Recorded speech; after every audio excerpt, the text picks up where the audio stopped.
Voy a ir live. Go. Listo. Sí. Y ya.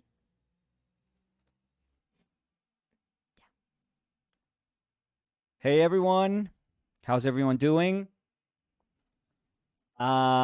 Today we're gonna do portrait in hands. I mean, that was what was advertised.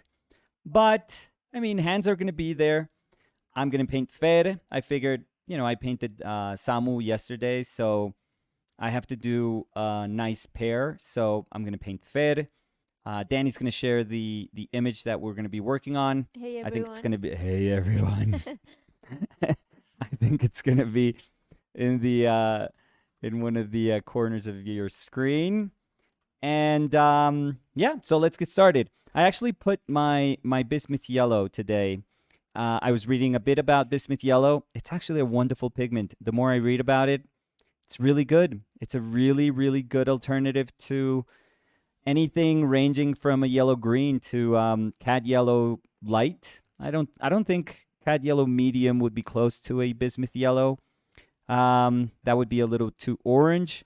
But I've always said, it's more useful if you're going to have one saturated yellow in your palette.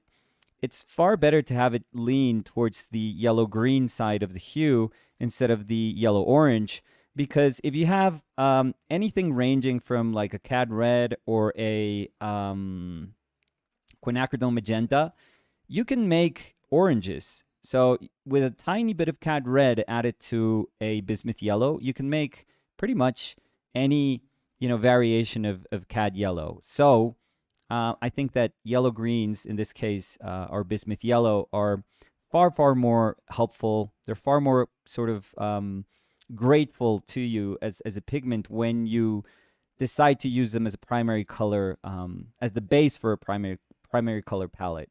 But we're going to use a sort of expanded palette today. Same palette as yesterday, just adding that little bit of bismuth. Don't pay attention to these two guys. Those are those are off limits for today. Titanium white. Remember, I use a fast drying titanium white because I want my paper to be absorbent, but I want my white to be, helpful when trying to, when dealing with drying times. So that to me is like a fundamental part of what I want with my painting. A lot of the drag comes from, yes, the paper being not primed, but also from, those fast drying whites that are a little bit more sticky. They're a little, for sure, far less creamier than titanium whites, than regular titanium whites. So bismuth yellow, yellow ochre. By the way, Anastasia Pollard was painting with a yellow ochre pale. If you don't like yellow ochre, because it's quite a dead pigment, honestly, and I've always found that it is problematic, even though I don't mind that it has shortcomings as a pigment, because I think that every single pigment has, that's in their nature. It has shortcomings if you choose it as your sole yellow, in the sense that if you want to make, let's say, to add a yellow hue into your shadows, for example, anything ranging from darker midtones to shadows, yellow ochre is never going to be like a really good yellow to add, because it's going to make everything lighter immediately as as it touches the mix. It's just going to make everything lighter, because the value of it, if you're going from 0 to 10, 10 being like your lightest light, it's obviously not as light as the bismuth or as the titanium, but it does feel chalky. There's like particularly with synthetic earth tones, they do feel chalkier. They do feel kind of like a bit heavier, almost like a heavy hand. The natural earth yellows can be a little more transparent, a little bit grainier. They're very nice, beautiful to work with, but those are more expensive too.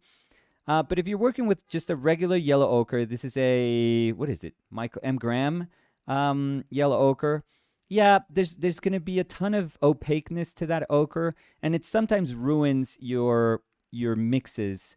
And that's why, a lot of people would favor something that would be just really nice in saturation. So you're going to feel the yellow once you put it into your mix, but far more transparent, I would say, not as opaque as an ochre. So be mindful of that. But I was mentioning Anastasia because she uses Winsor Newton, I feel this. I don't know if other manufacturers do yellow ochre pale in particular. I'm sure there's like a great many deal variations of yellow ochre, but um, I know that the Winsor Newton one is actually very nice. It's a lot brighter than just your regular yellow ochre. So if you're not a fan, give that one a try. I think that one can win you over. That's a really nice pigment. Um, I was also reading about pyrrole red. I'm probably mispronouncing that, so I apologize. Um, as an alternative to cadmium, I'm going to buy those too because I'm running out of bismuth, but I realized, no, I always want bismuth, so I'm probably going to order this. And instead of ordering cad red, I'm going to see if I can order pyrrole red and see how that goes. Alizarin, which I love. I'm also going to order a bit, again, my quinacridone magenta. Horrible colors, but I actually liked it. I think I was learning how to use it, with past paintings. Ultramarine blue and raw umber. So that's where our painting is going to be, but I think it's going to be a lot in the yellow hue. I want to give this a really big yellow dominance. I want to give this image like a super big yellow dominance. I don't know if as much as Kupka's self-portrait, but we can try and see if we can deal with some of that. But since yesterday we used our color pencil, water soluble, but it doesn't really matter, to do our drawing. Let's do the same for today. Let me see if I can just move in fairly quickly. This because of distortion, I guess, like lens distortion. This pose has like a Parmigianino's self-portrait. Could you look for that, Danny? So Parmigianino's self-portrait, the one that's well, yeah, I'm thinking of that with the big hand in the sort of distorted mirror in the is it concave or is it convex mirror? This one, right? Right. So that's amazing. That painting is incredible. Yeah. Would you like for me to post the image in the video? Yeah. Okay. Could you do that? And yeah, it'll take a little like bit. Yeah, that's minutes, totally fine. But there's also like a bunch of Parmigianinos. I think they're Tondos also, because he was a mannerist. He would have like a figure, and then he would have like the arm going across and then up, and the arm was like a mile long. I think there's a John the Baptist painting. I don't know. I'm trying to remember. I think there's a John the Baptist painting of him that has this kind of really nice swoop. So, we can be conscious that there is a distortion that comes from camera. So, particularly with cell phones, like the depth of field is super, super weird in the sense that they have to those lenses have to be super versatile, but initially they have to behave like wide angle lenses. So that elbow that's going to be the first form we hit if we travel back in space, that's going to be super, super big, and then everything else gets smaller. That's why a little tip, if you want to eliminate these, just use your foot zoom, just use your legs to go back a little bit and then zoom in with your cell phone camera. I don't know, but many phone cameras now, they have actually a ton of lenses.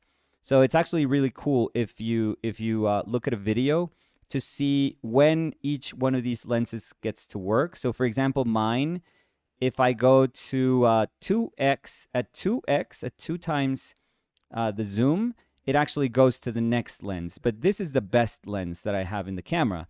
So I always, if I zoom in, I always try to keep it underneath my 2 times. So I always go up to 1.9x. So it's really good if you learn from these lenses in your phone cameras. If you have some, if you just have a lens, that's totally fine. That's it's more than enough. So, but if you want to learn from that, just look at videos that speak about these lenses in your cameras. Danny and I have a Huawei phone, which is really nice. It's how old is her phone? Like 3-year-old phone, 2-year-old phone. Yeah, no, I think 3, maybe. Yeah, it's like a 3-year-old phone, but the camera is like super, super nice. And honestly, we have Leica lenses, so That to me, and I think for both of us, that was like the one reason we. Yeah, the selling point. Yeah. And it's 100%. far cheaper than an iPhone. I mean, it's an expensive phone, but it's far cheaper than an iPhone. Sorry, So I didn't want it to interrupt, No, but no, I no. have the image. Oh, cool. So there So you that's go. I'm sure many people know that image. And Danny, could you look up so Parmigianino and put St. John the Baptist, I think. Okay. And I know that there's other like some ceilings where maybe there's figures that are like that, but I don't know how to. Yeah, there we go. That's St. John the Baptist. It's like perfect. Sorry, which one? Yeah, that one. That the far right, the second row far right. That's the detail. There we go. This one? Yeah, that could be really nice. Or the whole. But that one would be good. I'm sure that people already know that painting. So So give me half an 2 minutes hour. more. No, I had it ready before, but I didn't Okay. want it to interrupt. So No. Oh, you can come on. You can interrupt anytime. I'm super polite, so um so yeah, so that swooping arm, I think it's gonna Oh, be wait. It just popped. that swooping arm, I think is gonna be super super nice for the composition. I just have to really know how much I want to push it. So this is why I'm doing this. I want to see where I place the head because I figure, this arm. Yes, it is a nice gesture, but I also need the curving of the back. I feel that that's super nice because this arm, this shoulder, without like the shoulder blade behind, just doing that gesture wouldn't mean anything. So that and that would be super nice, and it actually goes in and that. So I really need this. I want to see if I can, if I need all this space. If not, I can actually push this over here and just make that gesture so I can have more. Maybe I should do that, yeah. So that I have more room for this arm, I feel that. Oh, but I can't do that because there's a hood. Yeah. So I much rather. Fred is Danny's gonna pick up Fred. we Yeah, always sorry, I'm we always asking, just but hear the bus coming, and Danny has to like run Run, downstairs and make a run for it. So if you don't hear Danny for like a second, Danny, I don't even know. Where is it? No. Let me see. Open Street Map. Okay, is that it? No, that's terrible. Oh no, Oh they're no, far. it's still pretty Yeah, so that's far. fine. Yeah, it's still pretty far. Yeah. Sorry for the No, interruption. no. You guys are part of our family, so this is family stuff while we're working. So yeah, so I need this kind of hoodie, and I think that space is fine because it actually goes farther. That's kind of like at an angle.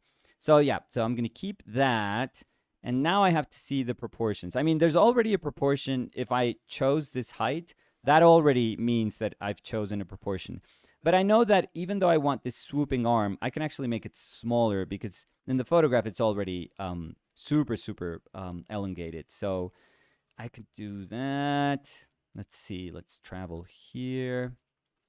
And I want to have room for my hand. So yeah, there we go. So I think that that's going to work. And there's an angle at the table, but I think I'm going to just bring it down just to make it look a little strange. I've got to watch my tangents. What that means is that I would never bring this down at the elbow, for example, at that kind of vértice. Vortex? No. ¿Cómo se dice vértice? ¿Me miras? So I would never bring that here or even close to that. I feel that that's too much tension. So I need to give myself space for that elbow, then go around. This is really nice that it feels flat. It says vertex or apex. Yeah, vertex, I guess. Yeah, I wouldn't let it touch that.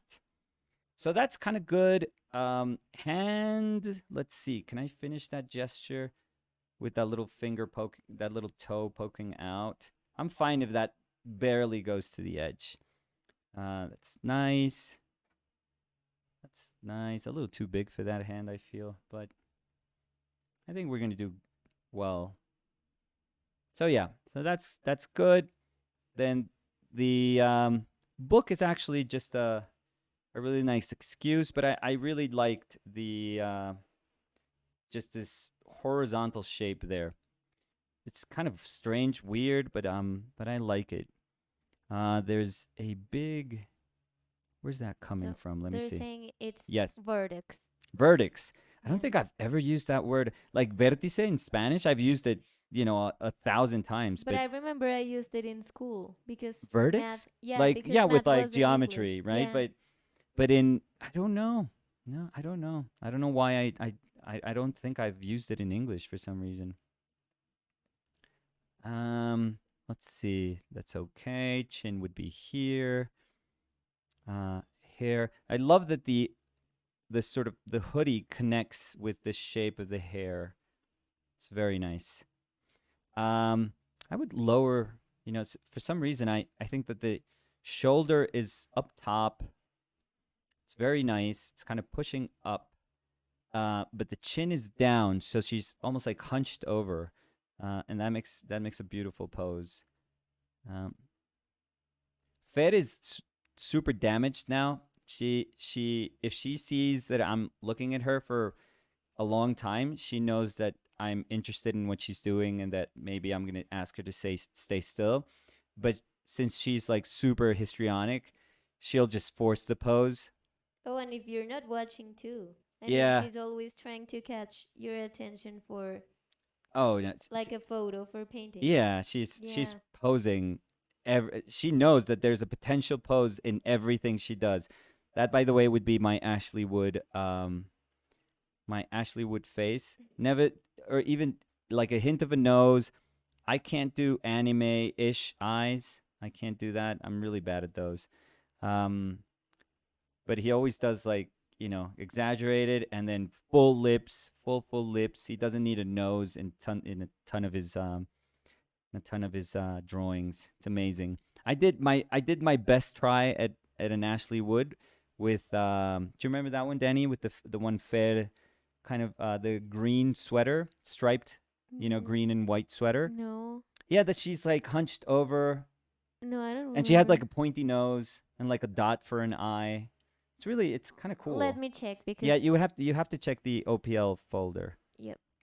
Oh no, I was gonna check online maybe. No, because we didn't do a video for that one. That was No, a but reward. okay. Mm.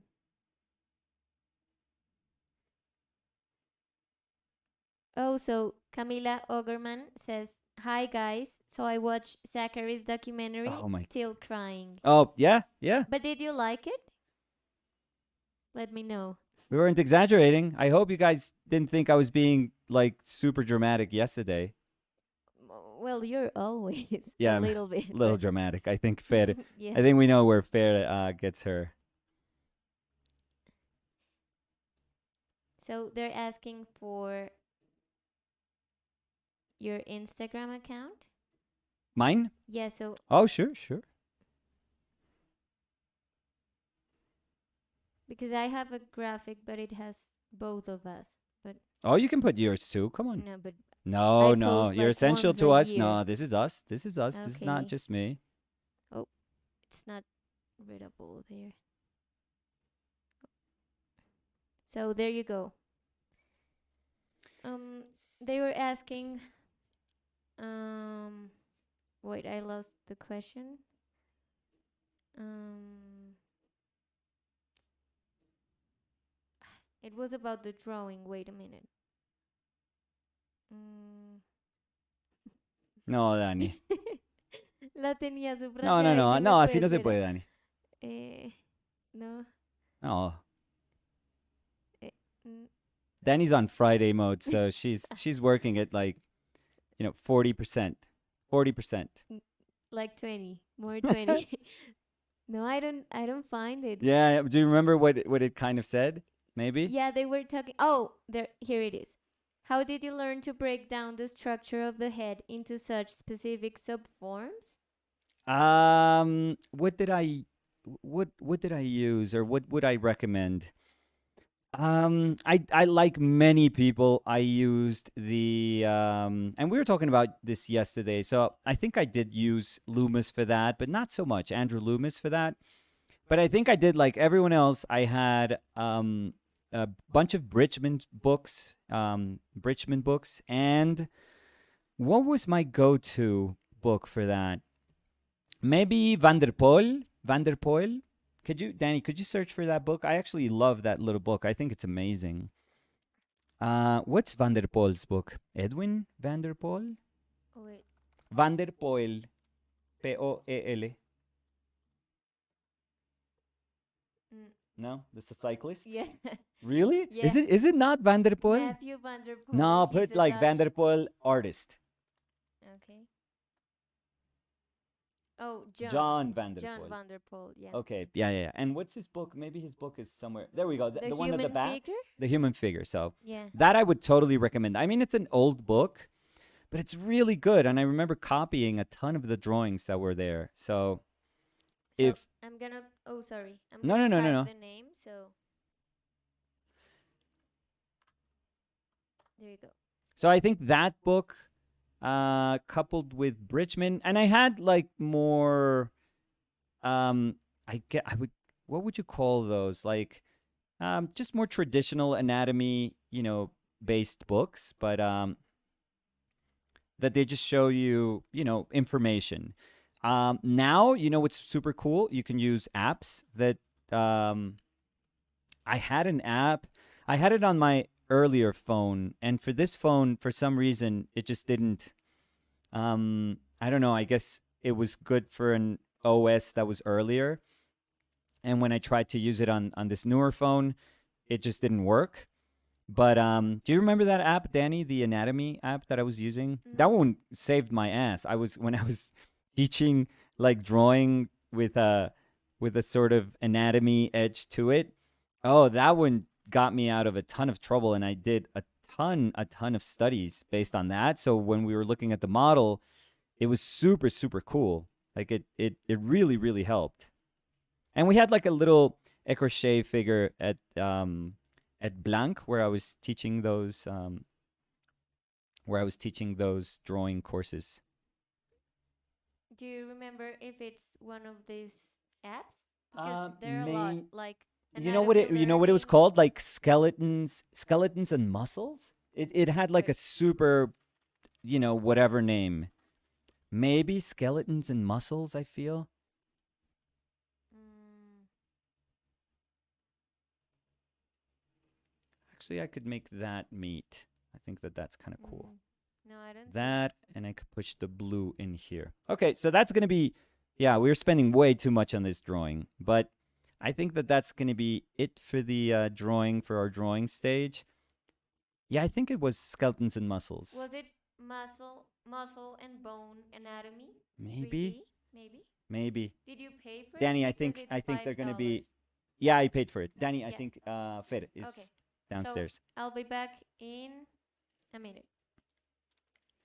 So, yeah, I think I paid for it. I think it's a paid, but it's totally worth it.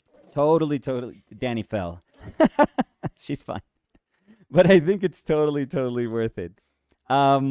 Anyways, so let me see. Let me do like a tiny little check on my drawing here just to finish off.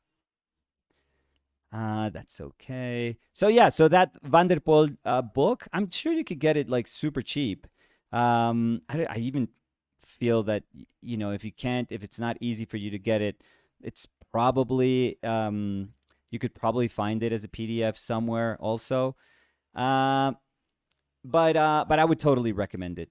I need this peak here. It's like a lower peak here in the back, maybe right there. That's nice. That hunch. I have to push this a little bit. So I think that's gonna be. I think that's okay. I feel that that's okay. Yeah, I feel that that's cool.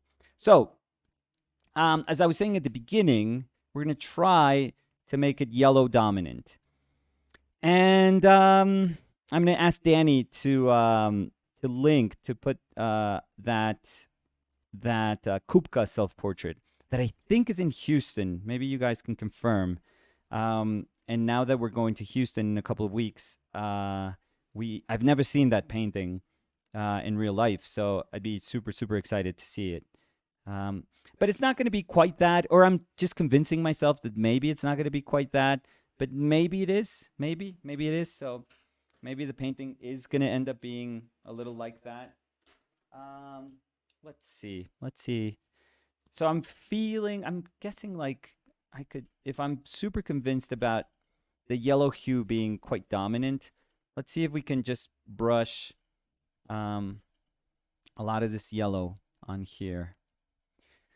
And I don't know if I want it to be complementary-ish. So I don't know if I want like some areas of purples or violets. I don't think so. I think we can get away with just making it maybe a bit more analogous. Maybe. We'll see. We'll see. It's really nice. I think the brightest that I'm going to get this color, this particular yellow, is going to be by doing this, by kind of scrubbing it.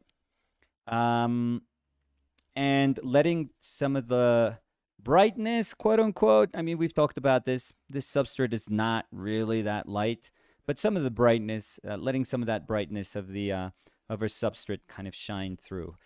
But we could see.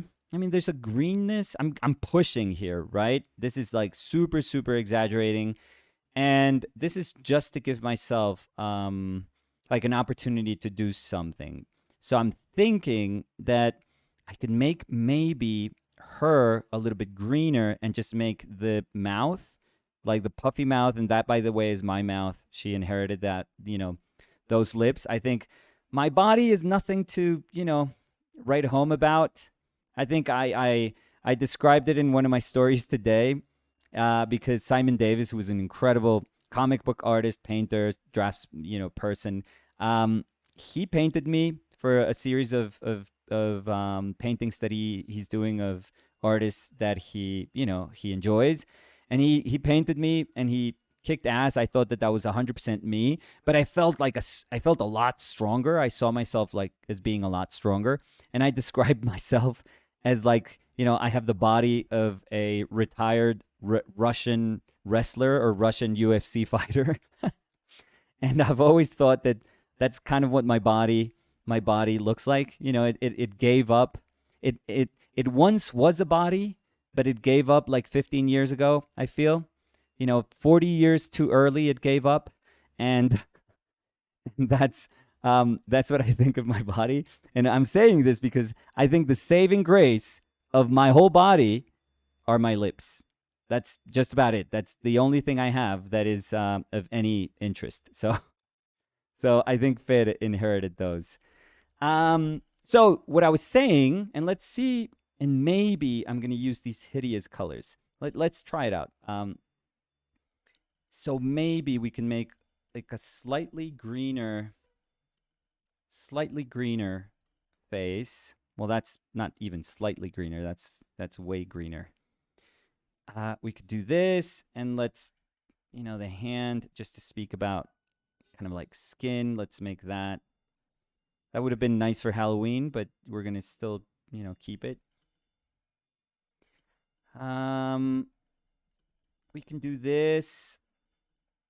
And hopefully when we go to the warmness of the lips, that's going to punch. That's going to be like a super nice punch.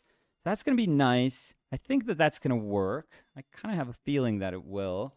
And let me see if the rest of it we can get away with using ochre and not umbers. I don't know if I want to make it neutral. Actually, we can make this quite purple, quite violet. Let me see. So I am going to use these two. Now that I've noticed that it was okay to introduce like saturated colors, I think that we can do well with these. So if I feel it's too purple, I'll just add like a bit of ochre to it. But I want to push it back. Maybe it's popping too forward, maybe. I'm back.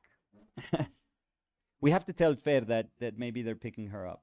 Like that I'll let her know when they're picking her up. Gracias, Linda.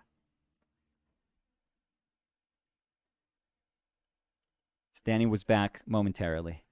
Now she's gone. I'm bringing this down. I feel I don't need to prolong the yellow. I feel that the yellow is this nicer shape here. If it cuts down nicely, I think it's going to be kind of cool. And I think that if this is a little bit darker, that stripe of yellow that I was describing earlier is going to kind of come out really nicely. So, I mean, this feels like a color like a color sketch, like, but I feel we can make it work. Like, I'm thinking on my feet. So let's see.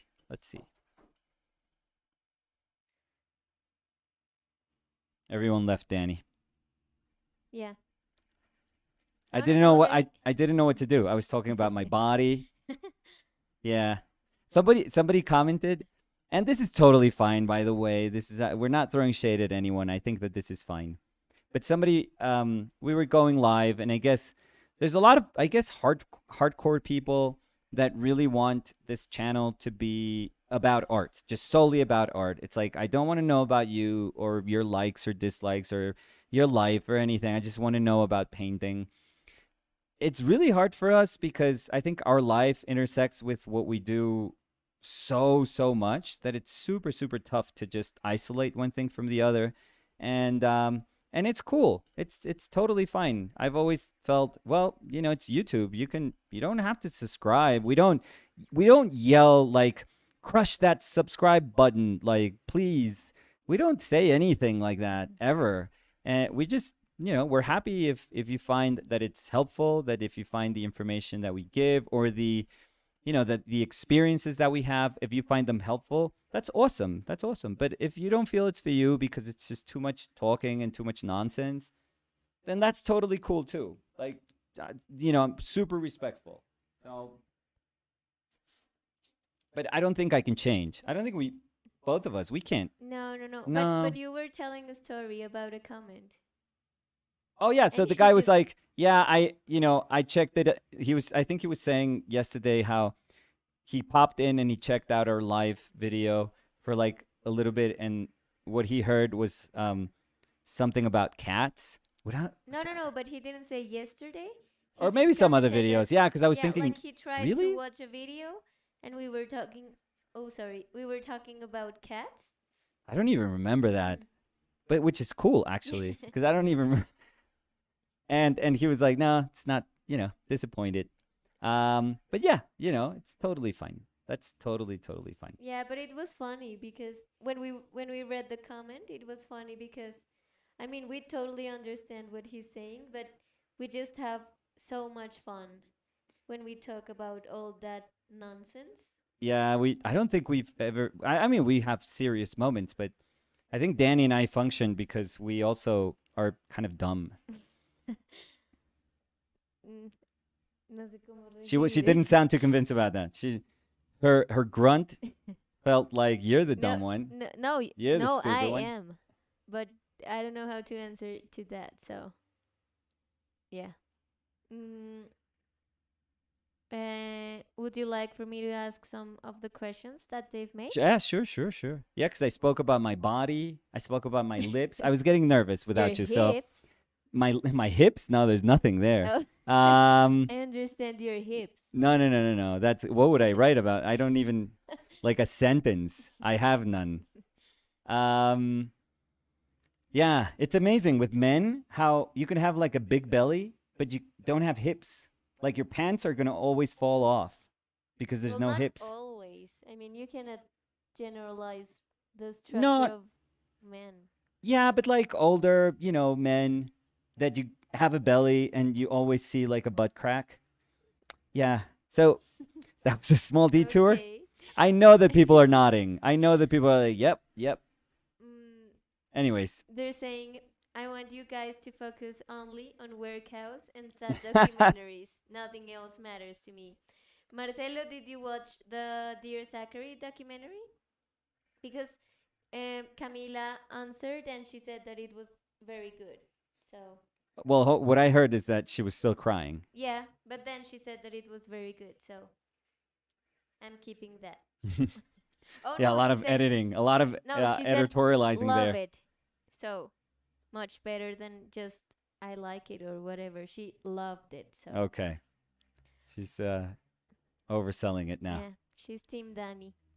Um, they're saying, are you still painting on paper? Was Yes. just wondering, what's your favorite canvas, linen, or anything? So yes to that first part, and to that second part, which I did. Oof, I don't know how many paintings. I mean, hundreds maybe Yeah, on canvas and linen. First canvas when I got here because um, imported linen was just absurdly expensive, and even though I eventually was doing well, it's just it's just dumb to try to and buy some of that. At least when I was younger, it just didn't make sense for me to try and buy any of the pre-primed linen. So I eventually, so it was cotton at first, and I would prime it myself. I would just rabbit skin glue. So what would I do? I would do like a super diluted rabbit skin glue, and I would do an initial coat of that. What that means is like a super diluted. I would just make the 10-to-1. It was either like 9-to-1 or 10-to-1 ratio, and then I would cut that in half. So I would add half water to that. So that was like a heavily diluted rabbit skin glue.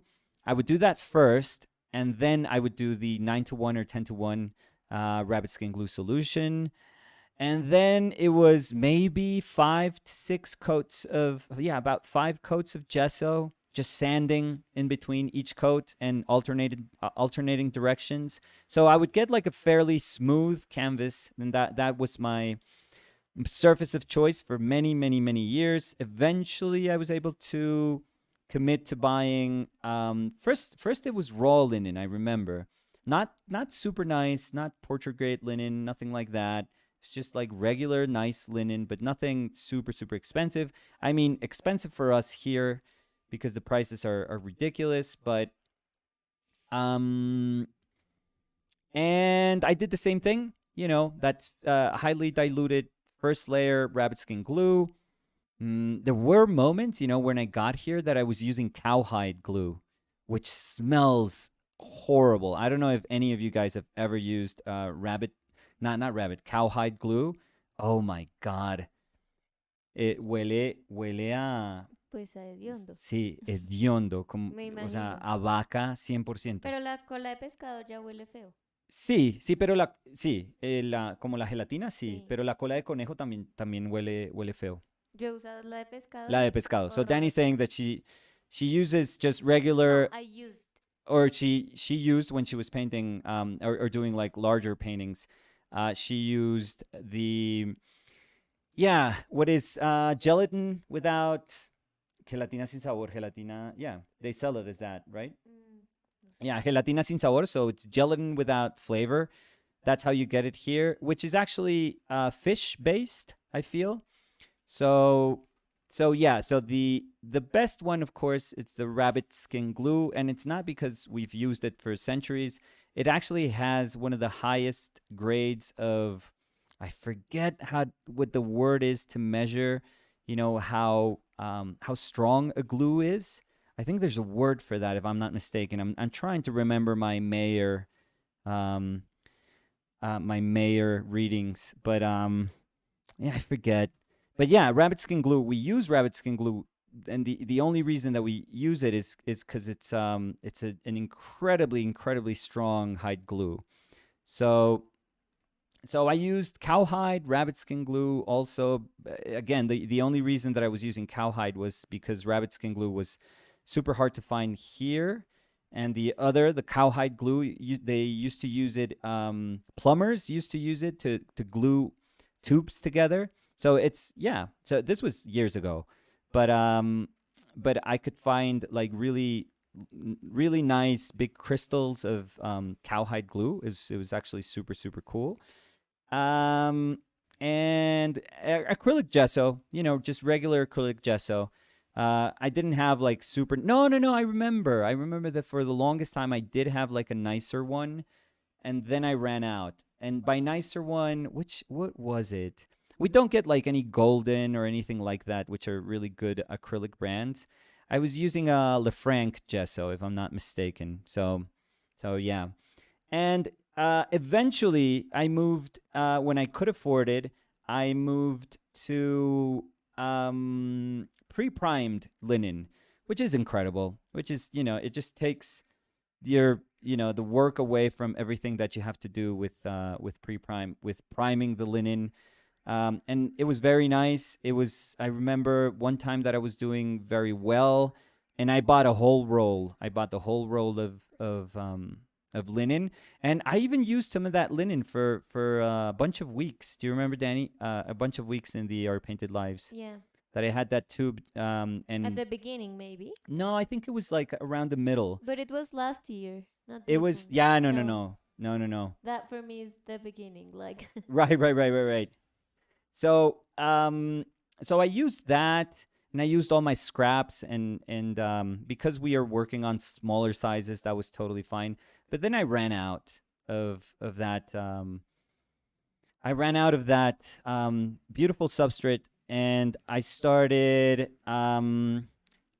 using. I think immediately after the linen, I started using paper. I raw started paper, using, yeah. yeah, moleskin paper. And I don't know if you remember, Danny, it was, and I always mention this, but it was because I guess I was thinking about Olga Woznanska a lot, quite a lot. I mean, I always find myself thinking about her quite a bit, but I realized I just want to try to get close to what I saw that was so amazing in her painting.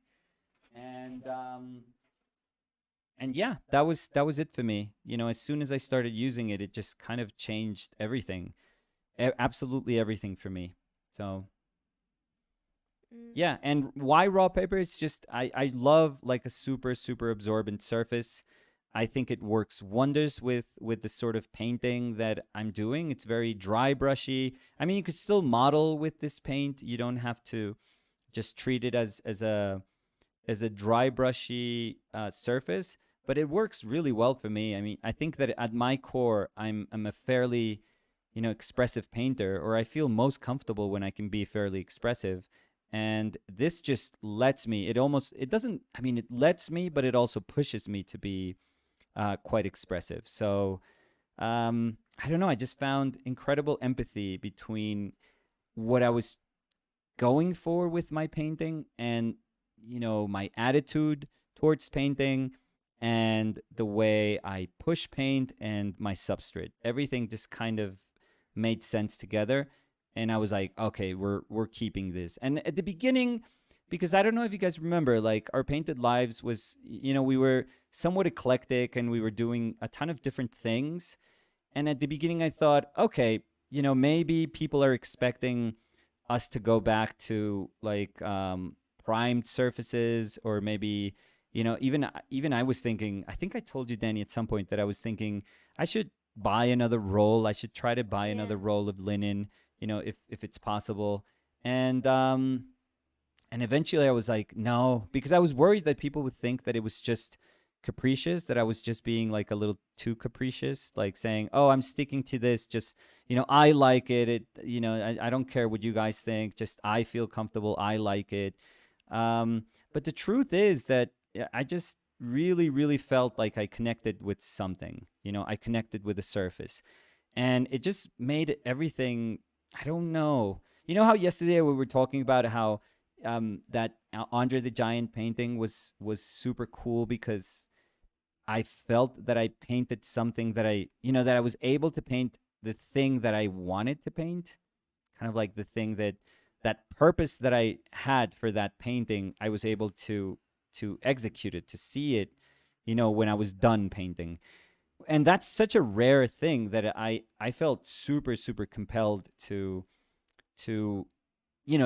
to tell people, hey, this was important. This was actually really important. This was a very cool painting, and I wanted to acknowledge that. Um, I think that what happened with paper was a little bit like that. It just felt like, wow, this is a big discovery for me. It may not mean anything for other people. Like for other people, it just kind of maybe, and I'm totally fine with that. But maybe they just see it and it's like, oh, it's a surface, it's just a dumb surface. It's a choice. It's a choice that, he's making, and I don't know if I would share, the reasons for picking that paper. A lot of people feel that it's bad practice because, the paper is paper. So, and unprimed paper, it's a very gorgeous, it's a gorgeous surface, but it's also a fragile surface, which honestly every single surface is that way. But and there's a lot of people that are concerned about the painting's well-being, so they feel that this should be, this should at least there should at least be an effort to make this permanent. So, Danny, I think Yep. they're picking Fair. Fed up. Okay. So It's just in a couple of minutes. yeah, So, but let me ask you, and then I'll go okay, tell cool, her. cool, cool. So Thank you. they're saying, Gracias, Linda. tranqui. Have you used wood panels for your work? Oh yeah, also. Yeah, You yeah, yeah. love wooden panels if you like dry brushing a lot, in case you haven't tried it yet. Oh yeah, yeah, yeah. I don't know if I've used. Have I painted, Danny? Do you remember if, on wood, like actual? Oh Yeah, yeah, I some remember that we those went. paintings for the show. Yeah, yeah, yeah. Right, Like, I right. That. think you have one here, the one of Yeah. Oh yeah, yeah, like yeah. craw fair, Yeah, yeah. What did I call that painting? craw fair maybe. No, no, no, no. I forget what I called that painting. You want But me to yeah, pass it to you, or yeah, yeah. We can show that in a little bit. But yeah, that show that I had with Benjamin, with Ben Bjorklund in Portland, that show was all painted in small wooden panels that what did I do? Was it rabbit skin glue or was it just acrylic, like a transparent acrylic binder? I feel it was a binder. I feel I used the Bindex, my regular PBO Bindex, to give it like two coats. I would have a drawing, so like a really nice underdrawing, tighter than what I did here, a lot tighter. I feel, yeah, maybe. Um, and I used the transparent acrylic binder because I wanted the grain of the wood to show. What I didn't expect, and this actually started showing up in some paintings, and I didn't mind at all that it was happening, to be 100% honest, um, was that the wood, I guess, was still wet. You can't feel that when you buy the wood. I mean, you can sort of sense that the wood is a little bit uh softer. Maybe that'll give you like a sense that it is, that the wood is a little too moist. But what started happening was that I was getting these kind of blots of the wood coming through, these stains of the wood. They would go through the two layers. Were there two? Yeah, or maybe three layers of a transparent acrylic binder. They would go, and this is amazing. Surfaces are so incredible. But the stains would go through the primer, through the paint, and they actually started showing up in the paint. And I was like, oh my God, this is incredible. I thought it was amazing. I thought it was absolutely amazing. So, yeah, should we look at it? Yeah, maybe, because I haven't seen that closely. This is a painting that I did a while back, actually, but I just had it. I hadn't seen it for a long time, and I don't know. Let me see. Morrigan. That's what the painting. So no. That's fine. So these were painted on this, like wooden panels like these. They have joints here, so they're industrial. I don't know if you can see them. They're like zigzag joints. I don't. I'm not a carpenter, so I don't know what they're called. Um, yeah. Does that look fine, Danny, on the screen? So a little bit. maybe. Yeah. Oh, like that. Yeah. Okay, so yeah, it's like fair, with this kind of, I don't know what I did there. I remember I had like a small flat brush that was super, super sharp, and it was letting me do all these little things like really nicely. So these are all done with like a small flat, and I just liked it. I don't know. I just went home with that. So it's this kind of, I don't know, kind of curvy linear dress, cloak thing that turns into hair. and the hair turns into like a crow. I thought it was nice. I thought I never do, you know, character design work, but I think that that would be cool. Like Bayonetta-ish, like her hair turns into beasts and you know, I was thinking that was going to be super original, and then in my mind I was like, "Oh, that's like Bayonetta." So, yeah, so not really. But yeah, I like that the hair turned into that crow. So there's a bigger crow figure, but you also spot that little ear and the tiny little lips, and this is kind of like design. So I like the painting. So yeah, this one doesn't really show. I think I covered this painting quite a bit, so I don't think it shows a lot of the stains that would come through.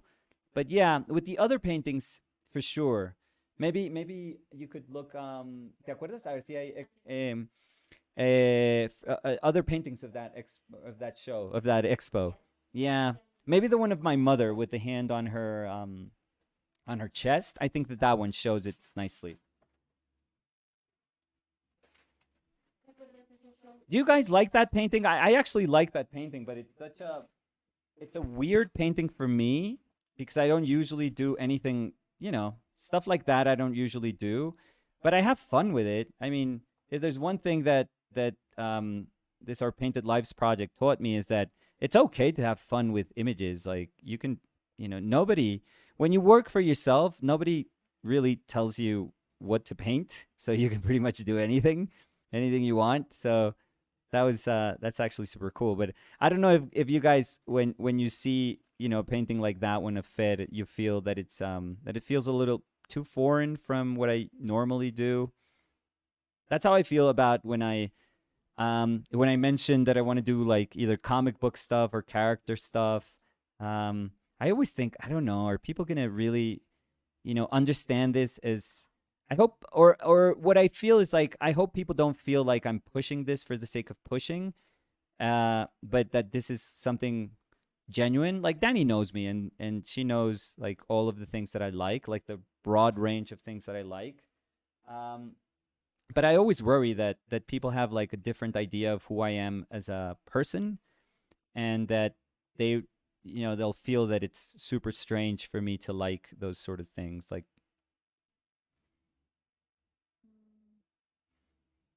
So I'm searching the image, thank you.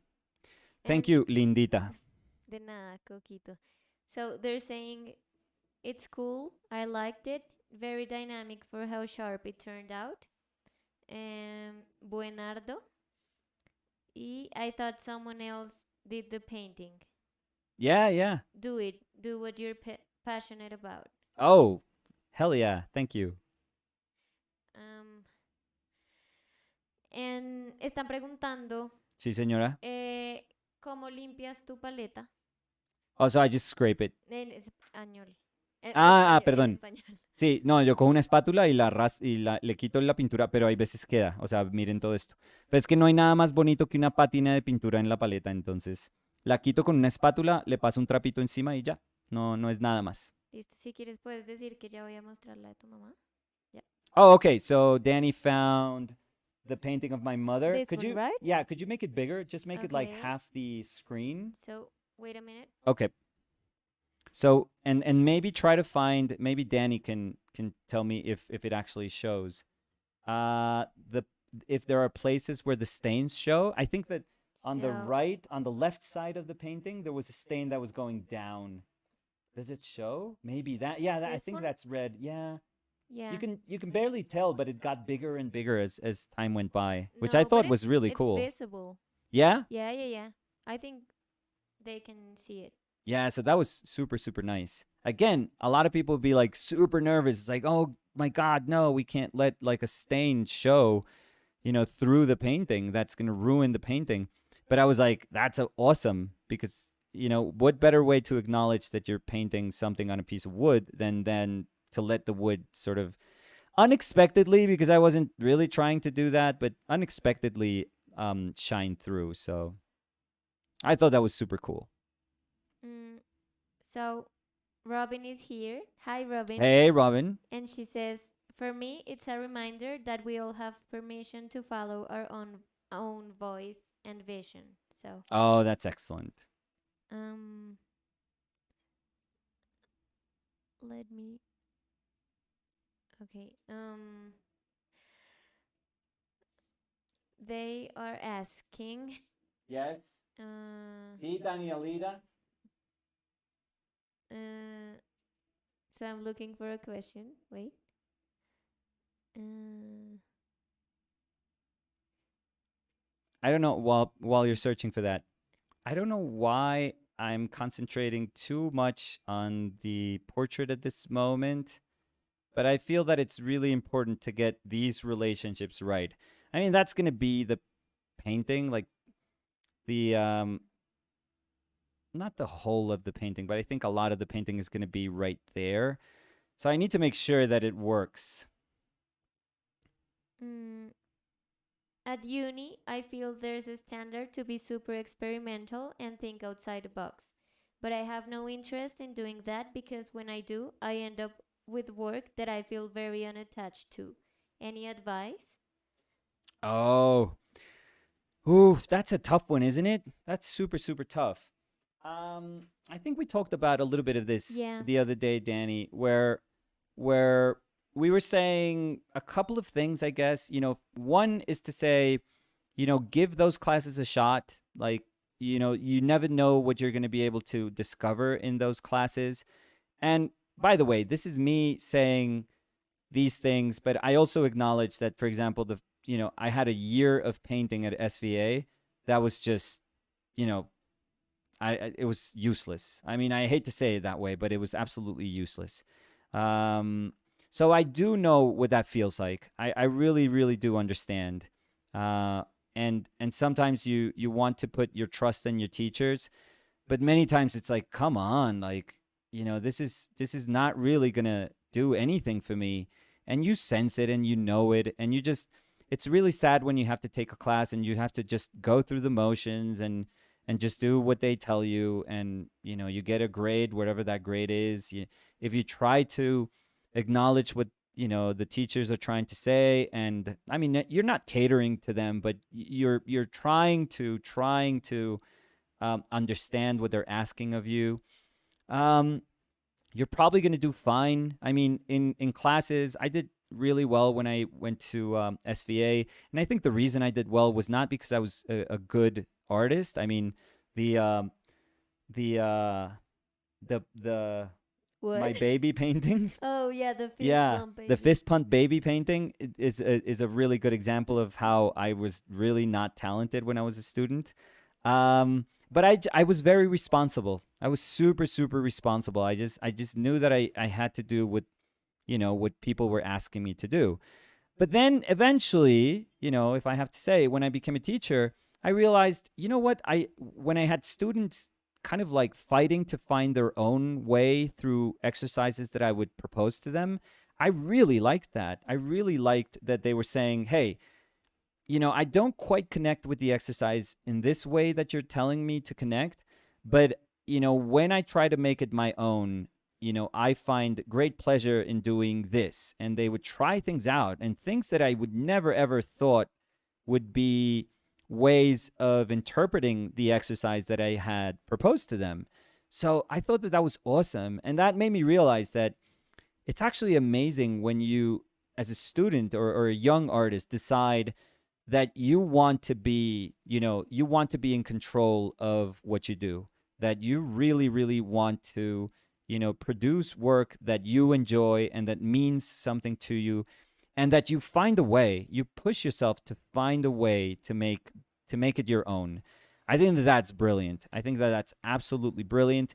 And I've always said it, and I think we were talking with Danny the other day, that if you have kind of cool teachers, and I do think that there are cool teachers. Many times we think that there's none, and that just teachers are boring and that their job is just to be stubborn and to not be open to anything.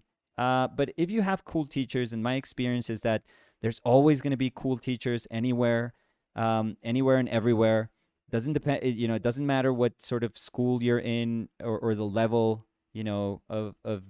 of the art that they're teaching you. None of that matters. There's always going to be open, intelligent people that are going to say, you know what? This is awesome. Like, this is amazing. And I really liked that you saw, you tried to solve this problem this way and you saw possibilities, regarding this problem. I've always thought that that's amazing. Again, if you push for that and you find echo in your teacher, that's an amazing feeling. So try to see all of this to tell you, I know how it feels. I know that it feels kind of pointless if it's something that just feels totally foreign to what you're doing, and it's completely different from what you want to do. But give it a shot. But also, you are responsible for what you do. This is your work ultimately. So if you decide to do something that doesn't matter, the only person that's going to be affected by that is you. So you have to also be super respectful to yourself and say, you know what, this is probably not this is not a great exercise, but if I want to respect myself and my love for, let's say, painting, if you're in a painting class, then I'm going to try to make it the best exercise that I can. Like, I'm going to try to make the most out of this exercise. And, maybe in the process, I'm going to learn something about myself. I'm going to give myself a chance to be open to possibilities that I just couldn't foresee happening, just because, I've been working for so long, expecting, these results that are familiar to me, that now maybe, when you work on something that is completely different, you go like, wow, that's actually really cool. It's actually very, very cool. So yeah, give yourself the chance to experiment, and but also act responsibly with yourself. Like, be responsible to, and be, sort of honor the love that you have for any of this, and say, whatever I'm going to do, I'm going to try to kick ass. Like, I'm going to try to make it the coolest thing that I can make. And if you do that, you're going to enjoy every bit of experience that you put yourself through. So yeah, I think that's a good summary of what we were talking about the other day. Do you think so, Danny? Do you want Yeah, to add something, or? yeah. No, I wanted to say that also we were talking about how like any knowledge is good for you. I mean, Right. if you are learning something new, it's never gonna ¿cómo se dice? Como restarte. Diminish, Yeah, or? like it's never gonna take something from you, but give Mm-hmm. something to you. So I mean, sometimes we don't like the classes or the assignments, but if you try to get something from that lesson, like you are just gonna become a better like artist, and you're gonna explore things that maybe you never thought you could, and that's super cool. Hola, Samu. So Samu just got here. uh, they're saying mm oh, so the person that made the question Okay, says, were we totally off? Because I don't know if we misinterpreted what they were saying. they said, our school is not prescriptive in basically any way.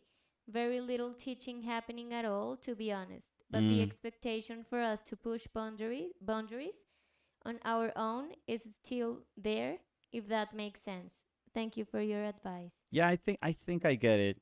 Yeah, again, um, like, I'll tell you this. I'll give you an example, and hopefully this is kind of like a cool example. So I remember we had a class that was called, I forget what it was called. So I'm starting, it's a bad example right now, but what was it called? Media and Arts, I think it was called back then. And um, I'll be honest, I never liked the class. I didn't connect with the teacher. I thought the class was boring, unimaginative. It was kind of dumb. So and again, I'm being super, super honest here. And I forgot an assignment. I totally, totally forgot we had an assignment. So the day that we had class, I saw everyone putting their assignments up, and I forget. No, I was trying to remember what the teacher's name was. I thought it was Susan, but I think Susan was our drawing teacher. Actually, was our foundation drawing teacher. But anyways, she was super nice. She was it's a really nice artist. Um, and when she came to me, because she was going down the list, she was like, "What happened?" And I was like, "No, I'm sorry. I just didn't do the assignment." And I got super nervy. I got like super nervous. And I was, she asked like, "Why? What happened?" And I was like, "I just thought it was dumb." That was like, I don't know, 18-year-old me just trying to be smart, just being like a total idiot, just saying, "Oh, I'm going to show her that her class is dumb and it's unimaginative and it's boring and the homeworks are boring." And I remember exactly what the homework was, what the assignment was, and it had to do with symmetry, like with the symmetry regarding the portrait.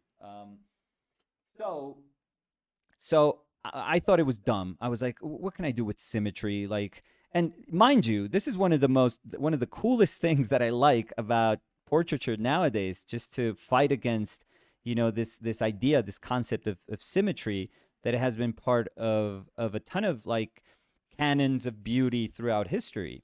So back then, I was like, oh, this is just dumb. And listen to this, like everyone was doing an exercise where they were thinking of symmetry with the what axis is this, the y axis, so the vertical axis, right?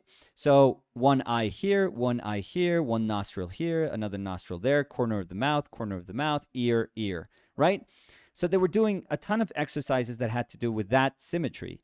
And we had there was a student in our class that was Mitch. I forget his last name, but he was Mitch. And Mitch was crazy. He was absolutely nuts. And Mitch didn't really think of that problem that way. So what he did with his face was just, I'll do a little drawing here. So he had a lot of hair and he had glasses, and then came his nose, and he cut his face here, and he did it like a nose here and a couple of glasses, and then his face here, almost like a narcissist just looking down. But he did that cut in such a cool place. I know that this doesn't look like anything, but he did that cut in such a cool place, and he was the only person in class that didn't think about symmetry this way, but thought about symmetry that way. And I was like, I am so stupid. At that moment, I realized I'm so stupid for thinking that this was dumb. It's just a simple exercise. It was just a simple, just departure point. I feel that, good exercises are always, they don't bind you into anything. They don't restrict you. They just propose like a starting point. I think that those are like the coolest ways to think about exercises when you are trying to do, paintings, or let's not call them homework. Let's just call them any bit of painting that you're interested in. And I got so mad at myself that I know that eventually I went to my teacher and I was like, "I'm so sorry. I was just being an idiot. Could you let me do this exercise again? I just don't think that was respectful, and I apologize. I realize how really kind of cool, the possibilities are. I just didn't see them, and it just took this I guess seeing these assignments to realize that there was so much more to this exercise that I couldn't really see." And again, she was super nice, and she was like, "Yeah, sure, just show it to me before the end of the semester, and we're totally cool." So she was super cool about it. She was super super cool, because if it was me and somebody told me that, I would have taken it almost like personally, like saying, if somebody tells you that whatever exercise you're proposing is stupid, they're pretty much telling you you're stupid. Like, "Oh my God, you thought this was interesting? This is so dumb, so uninteresting." And I'm so glad that she was above it, and she was like, I think deep down she was like, you don't really know what you're saying. So um that's a really good example of me being young and dumb, and realizing that there was a lot more to be learned. And and the way that I learned about those possibilities was just from a fellow student. And again, from just thinking a tiny bit. We're not talking about making these, you know this incredible discovery or this incredible achievement through what he was doing. No, he was just outside the box, enough outside the box, you know when compared to the rest of the classroom, that I was, that I was like, oh my, what am I doing? The boring person here is me. It was never my teacher. It was me that I was just being lazy and disrespectful, and I just didn't care enough to find a way. And I thought that was really cool. That's a memory. I mean, mind you, that was probably 95, 96.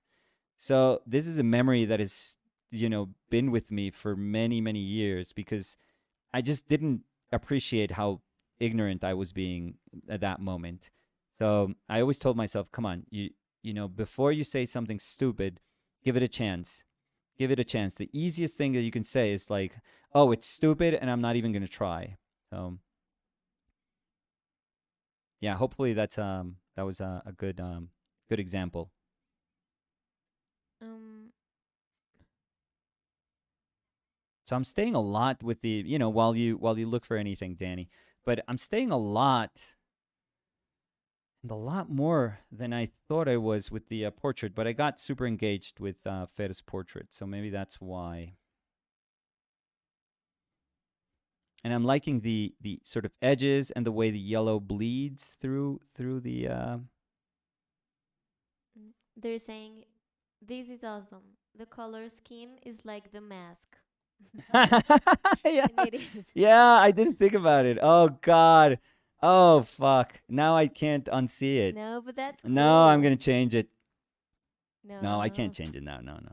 no, it's cool. Oh, so um, regarding the last question, Yeah. they say thank you for sharing that story. Really eye-opening. So No, cool. Yeah, we can be idiots. I mean, when we're younger, we can be not even. This is not an age thing because Danny's like super. She's like one of the most mature persons I've ever met, and but I don't know. I was very stupid when I was younger. but I I think I think was it's stupid when you met me. you were. No, it's a joke. It's a joke. No, but I think it's not being stupid, but like being closed to learning. Because sometimes we think that we already know everything that we like, and so we're not open to trying to, like you said, like think of the assignment a little bit outside the box so you can get a learning from that. So, yeah, just being a little bit more open. I don't think it's being stupid or not being stupid. Mm. Mm, how do you think when you're trying to convey or what?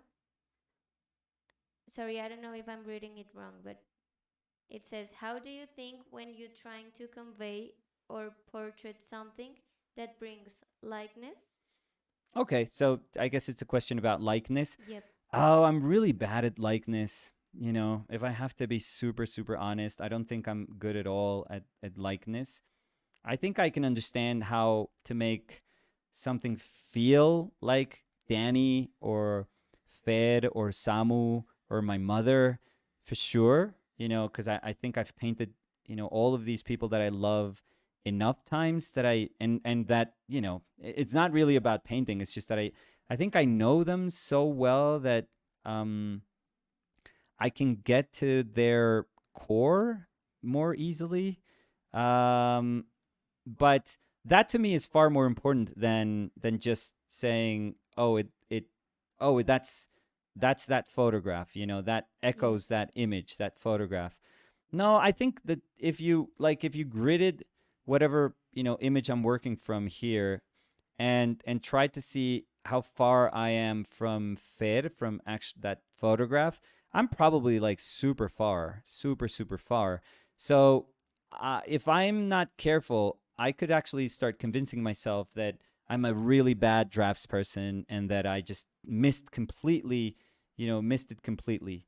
Um, but I always feel that there's something far more relevant when you're trying to paint somebody, and it's about painting how you feel about somebody. I feel that that's far, far more interesting than just a likeness. Because, and this is my argument, and I think I've mentioned it many times, and I know that there's a lot of people that don't really feel this is a strong argument, and that's totally fine. But when people the people that are gonna, no, that's not good for that. Sorry, that's like a little too dark. No, I just went with an accent for the iris, but I think it's a little too dark. Um, when people that don't know me or Fair or our project, or they don't care to know, or it doesn't matter, when they see this painting, they don't know what Fair looks like. They don't know if it's a good painting of her. They don't know anything, and it's okay. Like, they're not supposed to. So what else are you doing in your painting so that the painting can actually behave like a painting, um, and that observers that are not familiar with your life or anything else surrounding your life, how are they going to connect with this painting? It can't just be about, oh, I know this sitter. I know that this painting actually feels, like this sitter. I mean, if you have that bit of information, that kind of extra bit of information, that's awesome. I think that that's excellent. But if you don't, are you at a loss? Do you need to know that info to then fully appreciate a painting? I think that's like an extra. You're going to be able to kind of have a relationship with that painting in a way that maybe other people can't. But I don't think you're going to be able. But I don't think you could argue that you're going to have a better relationship with that painting, or a more special, closer relationship. No, I think that there's always has to be something else. Like, for example, I don't need to know, what Rembrandt actually looked like, to think, to feel, or to believe that every one of those portraits, and they're all different, by the way, but every one of those portraits was not um, a soulful, wonderful, honest representation of who he was. Like, I totally believe that. I trust, what he did as a painter and how he saw himself. And again, the only tool that I have to acknowledge that, to say that I trust that, instinctually, are the paintings. But I don't have anything else to go by. I don't have a photo of him. Of course, there's no photography in the 17th century, so you can't hold on to any of those things. Those can't be excuses. And in the sense that, I don't think a bad painting um, can be justified because there is good likeness. That's how I kind of see it.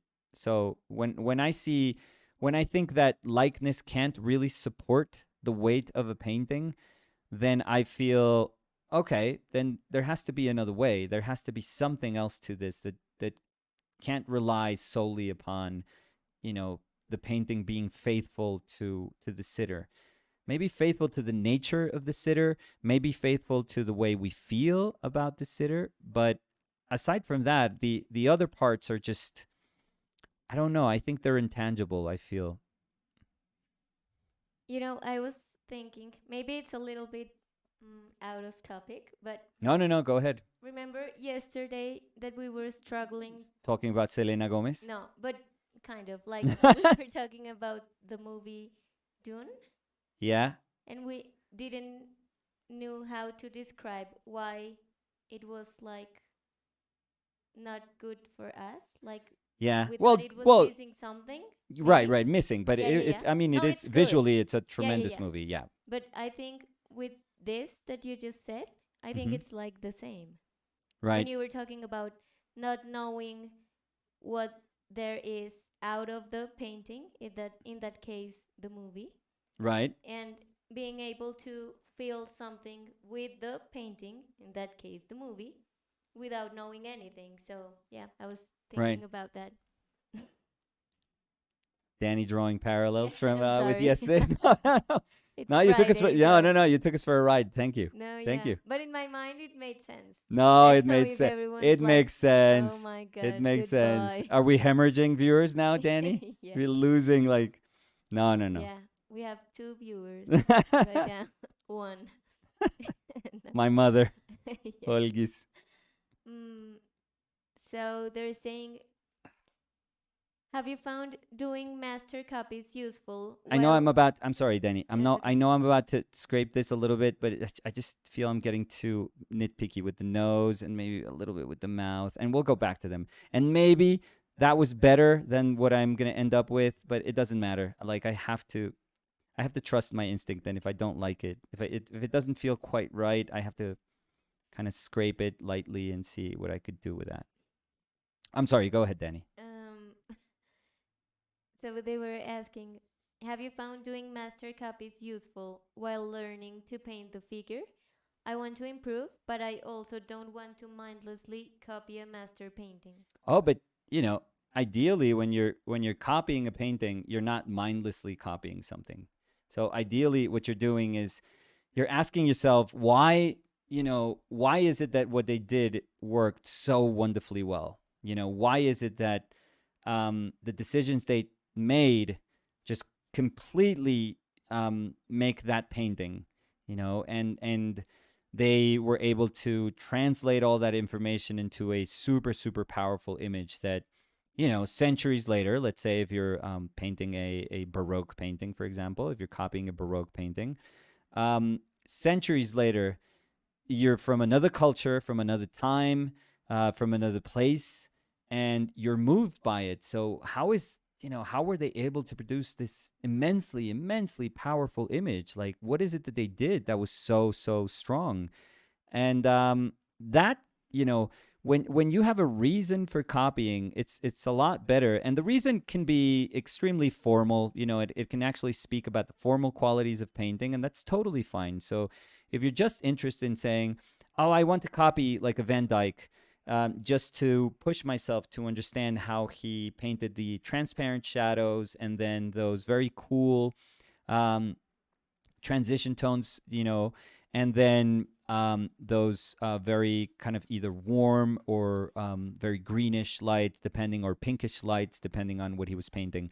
But so the your interest may lie elsewhere. It again, it can be completely um, analogous to the formal qualities of paint, to how you paint a painting, to how those decisions are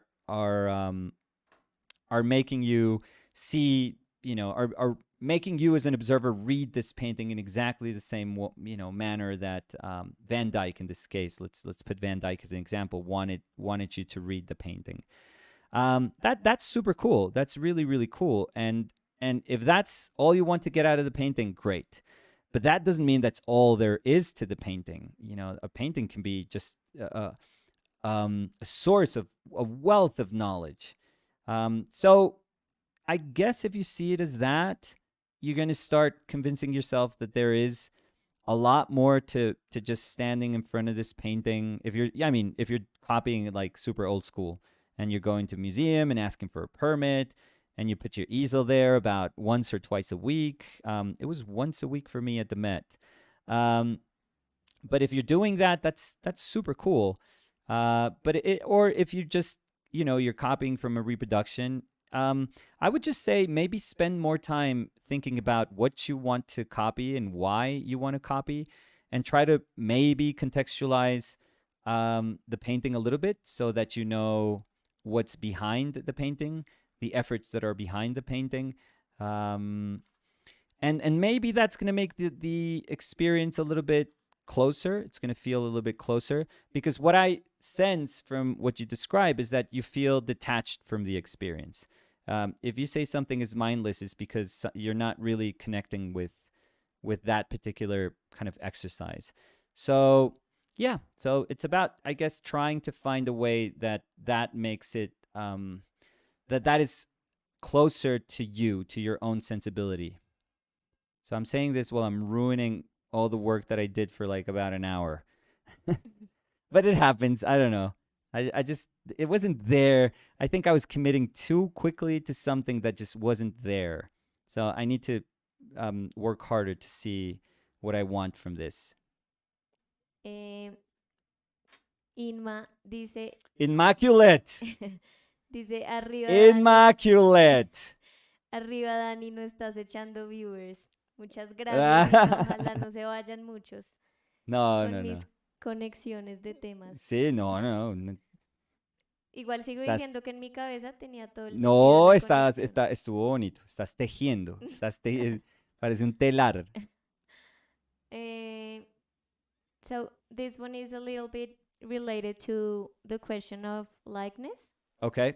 They're saying, do you have a theory about why some of your portraits are elongated and some are very realistic and true to the model? No, I don't know. So I guess sometimes I feel like I can push something a little bit more, and other times I mean, we were talking about just being faithful as if it's something that's super easy, and portraits are not easy, not at all. I mean, if you want to grid the shit out of a portrait, that's totally fine, and you can find likeness in a mechanical way, that's totally fine too. Um, and I'm saying it's fine because many times portraiture is just about, you know, the the sitter or whomever is commissioning the portrait wanting to see a nice version of themselves painted in a painted fashion.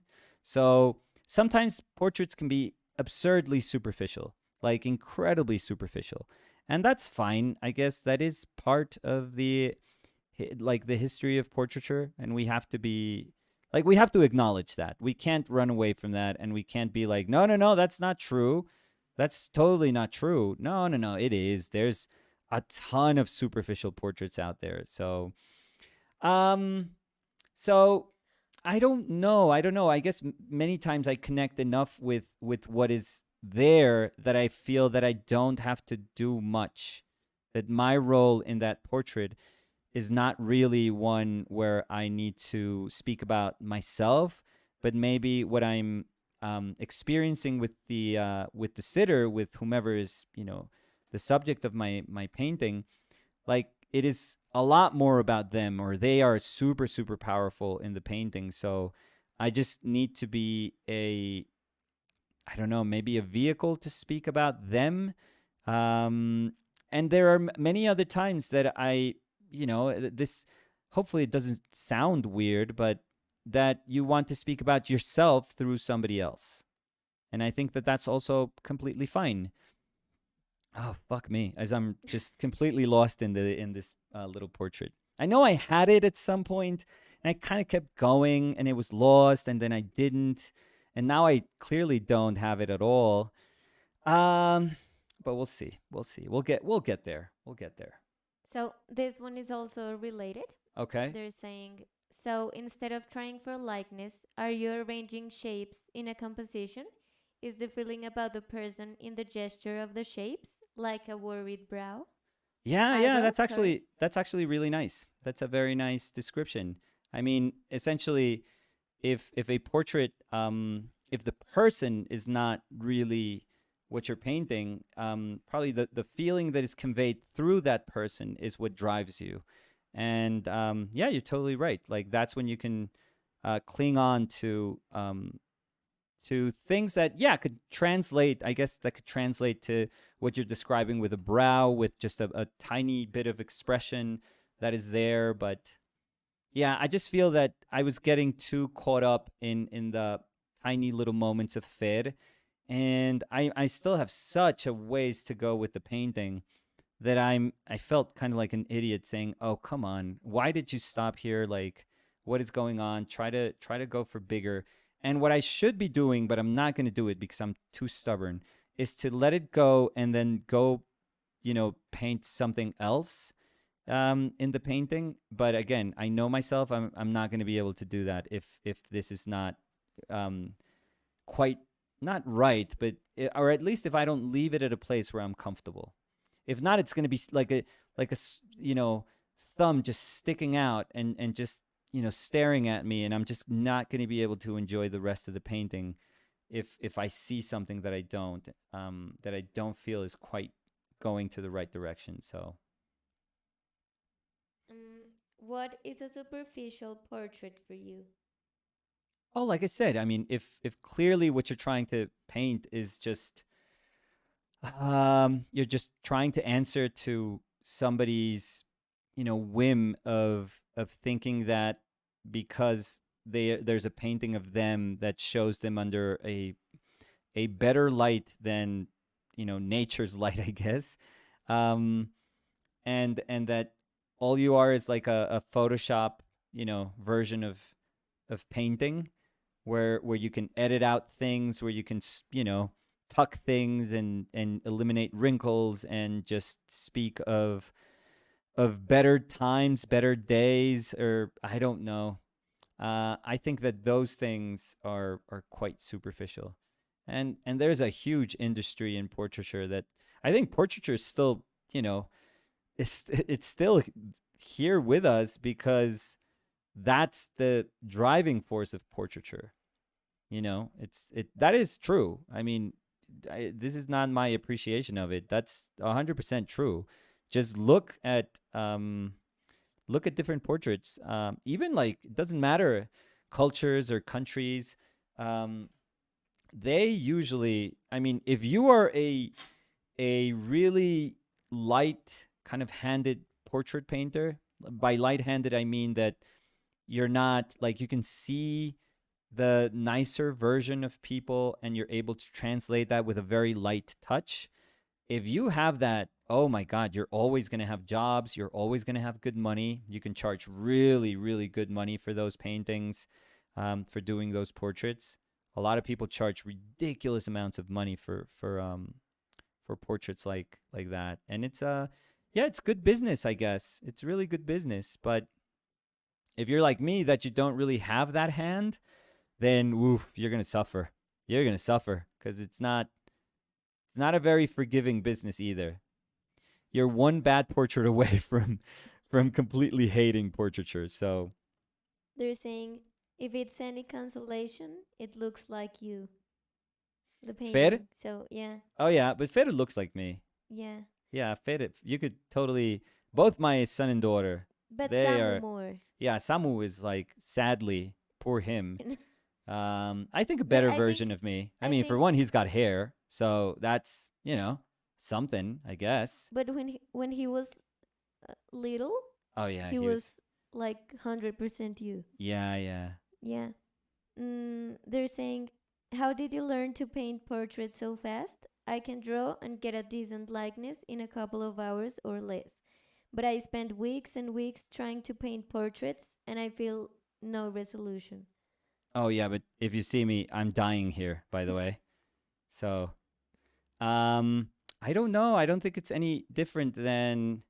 I don't think it's different than anything else. It's just painting. Your subject matter is different, but it is just painting. I feel. Um, I'm just. You know what it is, Danny? I think What? it's the stupid nose. I mean, not fair. Having a stupid nose. It's just me. I'm paying way too much attention to maybe like the underplanes of the nose. I don't know. I mean, I'll get to But something. I mean, if you don't like it, like really scrape it again. Well, I've been scraping it. I've been scraping it lightly, I feel. Because I think there's things that I like. I think the nose is what I just don't feel. Or I just don't feel try to quite. do another place and then go back. I Yeah, I know you can't. said that I you were know. stubborn and you couldn't, but I can't. maybe. No, I can't. I know myself already. As a painter, I just Okay. know myself.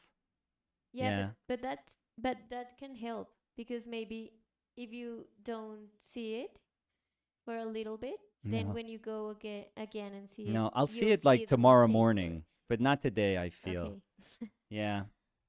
Mm, But maybe what you're saying, maybe it's true. Let me mini block it in again. Maybe the also the mouth has to. So let me do like little marks, and maybe that's when I kind of hit it and simplify it. Hit it and quit. That's my James oh, Brown. Can we that hit was it and quit? terrible. Can we hit it and quit? No, that was even worse. Sorry. Mm, so Dun, dun, dun, dun, dun, dun. oh, Because that's how they know. So when he said that, because they would repeat it so much, when he would say, "Can we hit it and quit?" It meant that that was the last, like that was the last little bit that they would do. okay. Was that as bad as your Mm, Dune analogy? no, mine was good. Yeah, not really. If you re-watch the video, think Which one? about this one. Like when this goes live. I was gonna say no. When this goes Yeah, live? when we post this live session, Yeah. hear the part that you were talking about likeness and Okay. change the word painting For Dune. for Dune. Yeah, and like I no one. like Dune. Mhm. I No, went to but do it. study Do it and Dune. because I did that when you were talking and it was super interesting. Mm, so Rosalind says, so yesterday while we were chatting about movies, I recommended We Are What We Are 2013. Last night I rewatched it and I take it back. Don't watch it. It's too scary. Oh, really? Now I'm curious. But you don't like scary movies. No, no, But they're Rosalind, is it scary because it's like traumatizing or is it like a scary movie?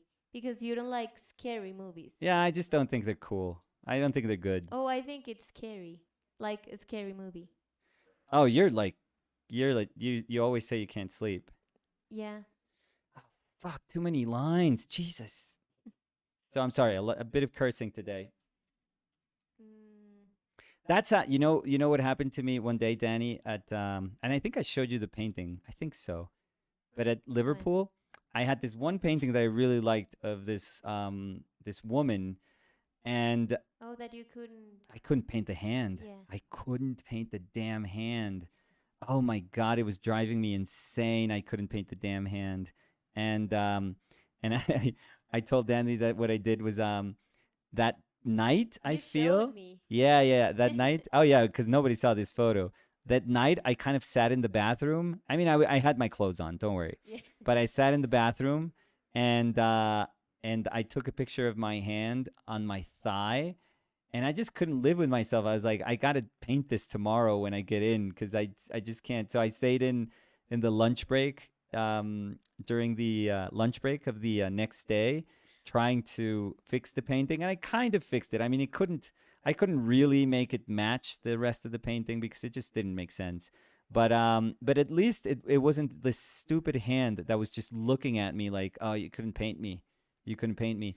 But while I was suffering, everyone else was like, "Oh, this is so cool to see you suffer," and I was like, "Oh, great, yeah, yeah, that's awesome."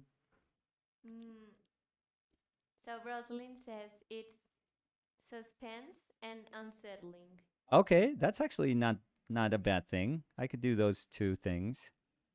Mm, oh, so you already answered this, but they're asking, Yeah. they're saying off topic question, but how did you two meet? Fridays is super off topic. Yeah, So no, Fridays. today's Friday, Danny. No, every session. How's Oh, okay. that? Yeah, yeah.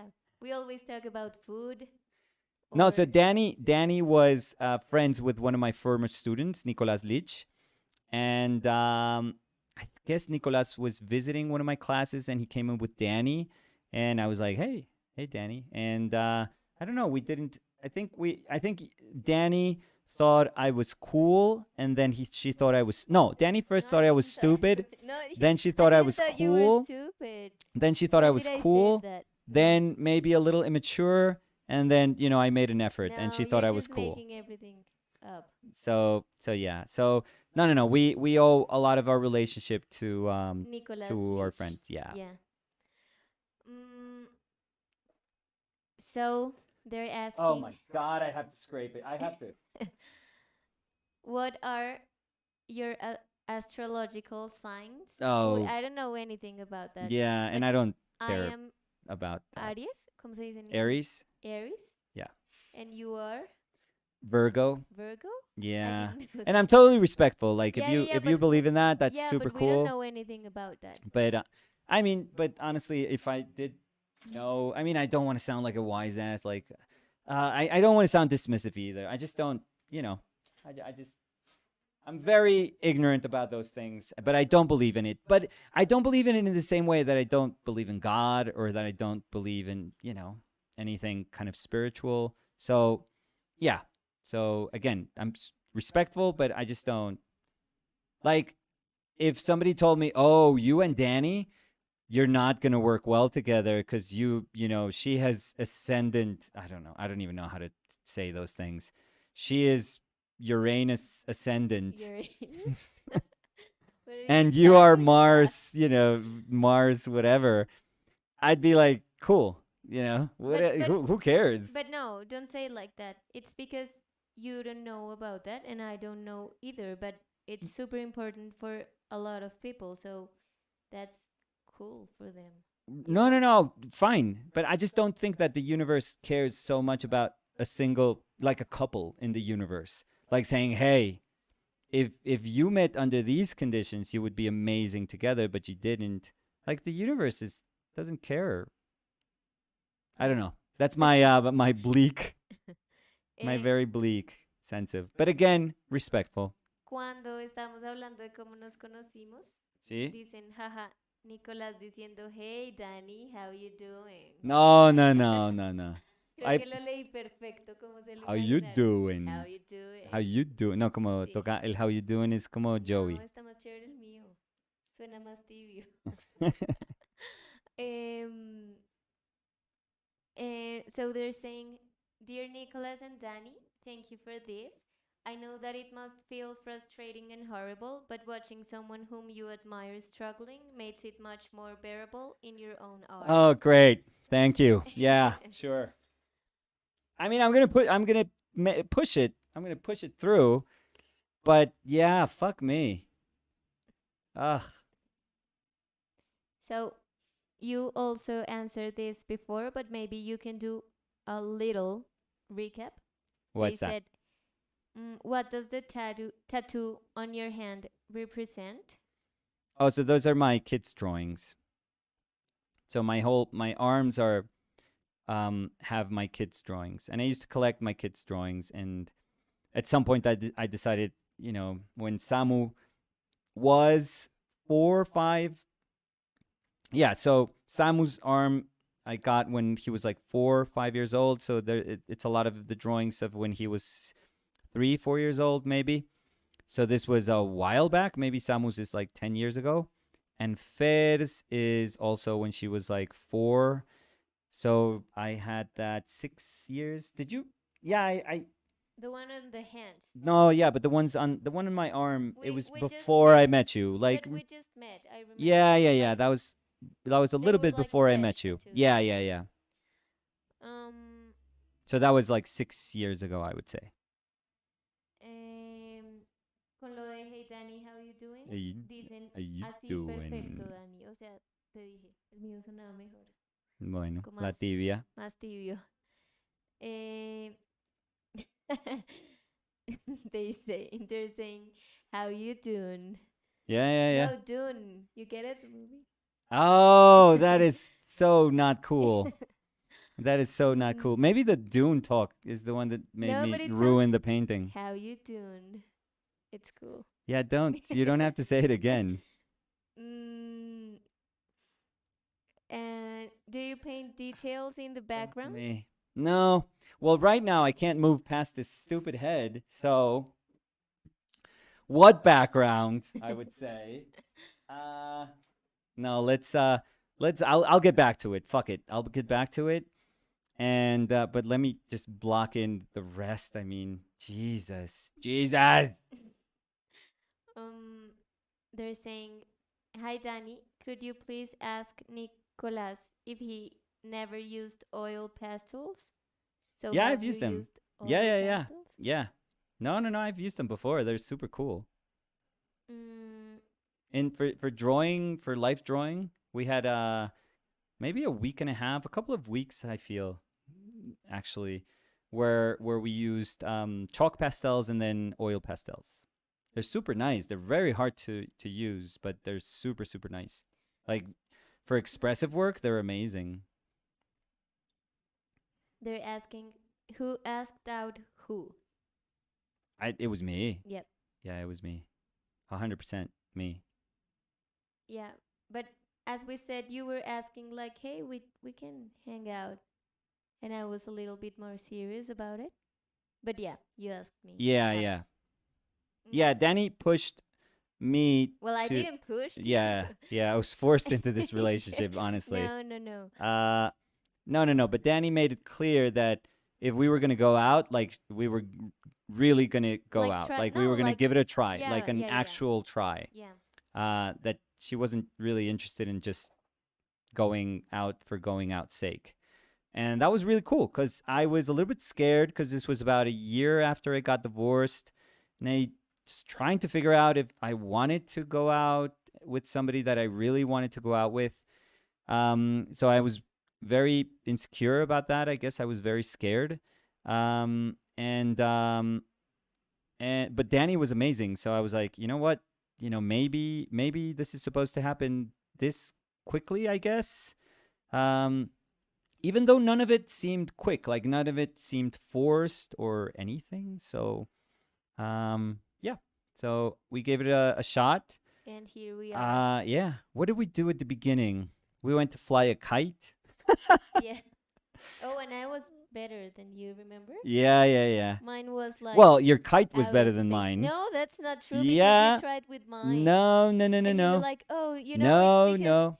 Do you remember there the was a w- guy the that wanted to fly your kite? Some oh, idiot. yeah, but he was Fucking like trying idiot. to talk to Show me off. Yeah, I know, idiot. because my kite was I super love those high. guys. You clearly see that she's with somebody and he's like, hey, Yeah, can because I I fly your remember kite? my Because me, kite. I'm like an idiot. I can fly a kite. No, But but you my kite, couldn't. because we bought them off the street, we buy, and it's always a gamble when you buy kites off the street here in Bogota. You never know if you're gonna get like a good one or Oh, and I'm throwing you under the bus, but I remember that you were like, "Are you sure you want that? Because that doesn't seem that sturdy." And I was like, "Yeah, I like this one, and it was better than yours." yeah, mine sucked. Yeah. But yeah, I remember that my kite was super high, and the man Yeah, was like, "Do you want me to teach you how to fly the kite?" And I was yeah, like, and she was like, "No, "Don't you see me it's flying the super kite already, high." Yeah, dude?" It's like, yeah, yeah. It was funny. Mm, they're saying, "Have you watched The French Dispatch yet? Do you like Wes Anderson, Nicolas?" oh no, I haven't watched it yet, but it looks awesome. Yeah. We have to. I made a mental note of that the other day. Yeah. I have to. Mm, alguien dice, creo que desde el momento en que alguien hizo el comentario de que usó los colores de la máscara, perdió seguridad al pintar, jaja. Yeah, sí, eso, Sí, eso fue, me mató. sí. Me mató totalmente. No, ¿sabe qué lo que estaba diciendo como, bueno, pero ya estoy volviendo a algo, pero esa, como sentir que se me escapa Fer es un sentimiento horrible, es como horroroso porque como que sé más de lo que hay detrás de Fer, no sé, como que uno trasciende un poco la imagen o la fotografía de la que estoy pintando. Y entonces me frustro muchísimo si siento que se me está escapando y como que no puedo hacer nada al respecto, sino como que se va y como que uno hay veces como que ciegamente sigue tratando de pintar, pero pues se le sigue escapando a uno como la pintura, entonces me dio rabia, me estaba dando mucha rabia. Mm, yeah, so I don't see any new No, questions. So maybe if you have any question, art related or non-art related, just let us know. cats, Thank you. maybe. Cats or Dune, if you want to make Dune analogies. I think it was your Dune analogy that threw me off. I No. could probably trace it back to that. Yeah. No, I think it was the mask comparison. No, I can Mm. feel it was like the Dune analogy. Mm, No, it's getting better. Why it's really cool like at these moments when I rewatch cuz I don't watch all of the videos that we do, but when I do want to rewatch it, it's cuz I remember the painting experience one way and it's so cool to record yourself painting. I mean, even if you're not doing a video or anything like what we do in our painted lives, like that doesn't matter. Um, but just to see yourself paint and to see yourself like the decisions that you make while you paint, it's super super cool. um, so they're saying, "Hi, Nicolas and Danny.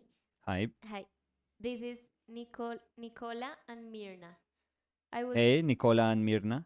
I was wondering if you had any advice on how I can politely force Uh-huh. Mirna to start painting with me. She loves art, but she's lazy." Okay, but I would have to know who is Mirna? Yeah, so maybe let us know a A little little bit. bit more about that. Yeah. Like, who is Mirna? Maybe Yeah, and force she's. was in y- quotation, so Oh, don't okay, feel bad. okay. So So like, paint, paint, motherfucker. I'm no, sorry. don't No, say that. I went. I got into way too much character.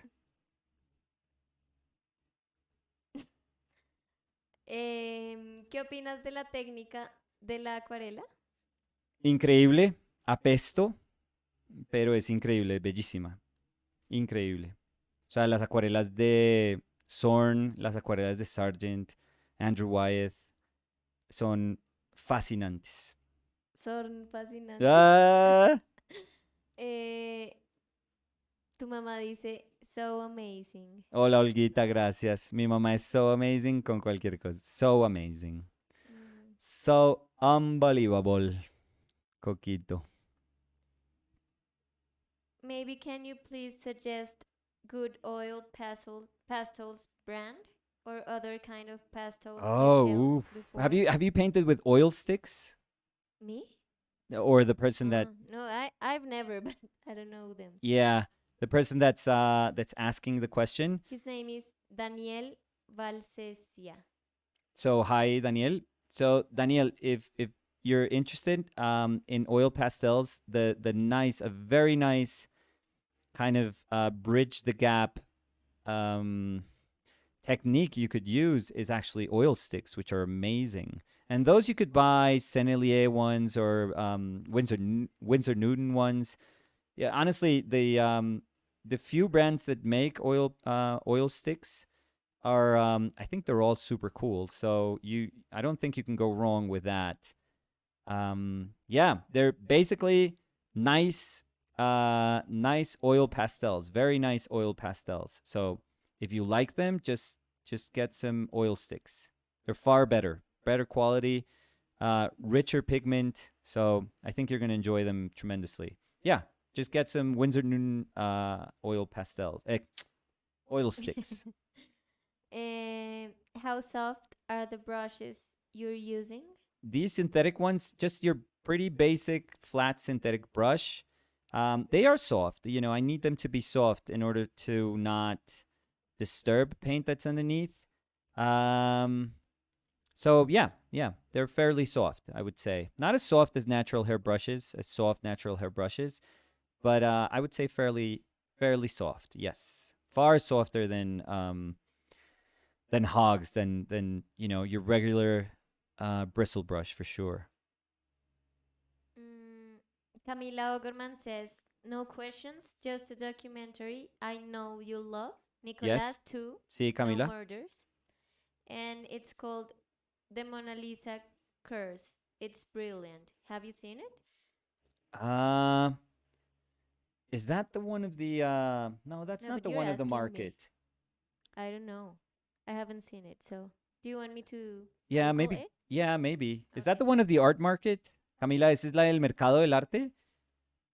Es que no sé si sea ese. Es que no recuerdo el título de ese. ¿Ese no es la burbuja del arte?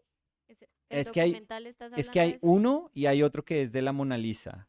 Ese de la burbuja del arte es súper chévere también. It's a polemic documentary film by art critic Robert Hughes. Right. Yeah. How the world that examines how the world's most famous painting came to influence the art world. Is that the one where they actually show that what was it, JFK that brought the Mona Lisa to the U.S. and they show that, Camila? Maybe, because I think so, and that maybe he has a Mona Lisa painted for him in China. Is that the one? Maybe I'm misremembering, but I think that's the one. Mm, were you ever broke in your painting career? If so, did you find it more or less motivating painting while having very little money and not knowing how you were going to make it work?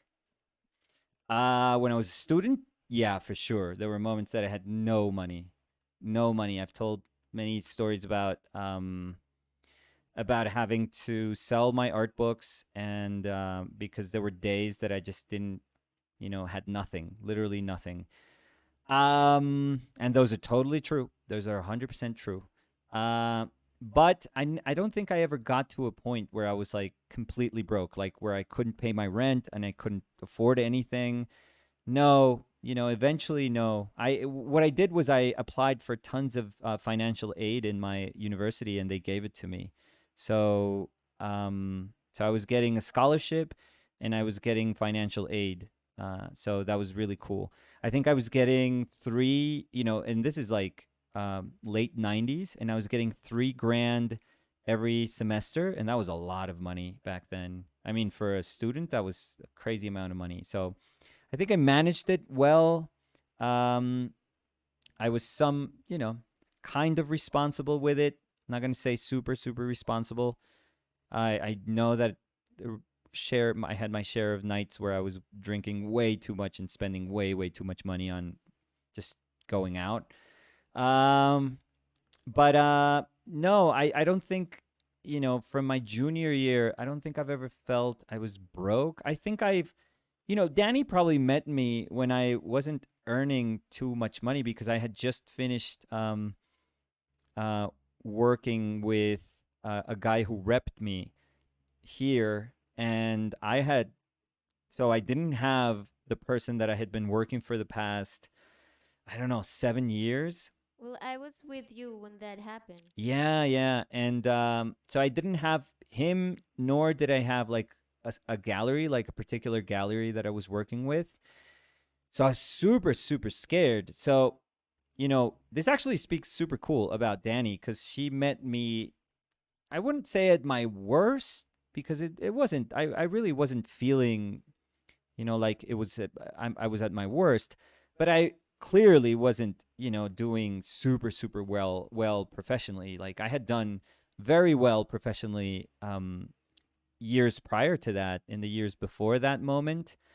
But I always tell the story that when we were going out at the beginning, like I would get paid from the university, and that money went super quickly. Like I would always joke that I would get paid like the first of each month, and by the fourth of each month, third or fourth of each month, I had no money left. Like I had literally no money left, and that was very, very stressful.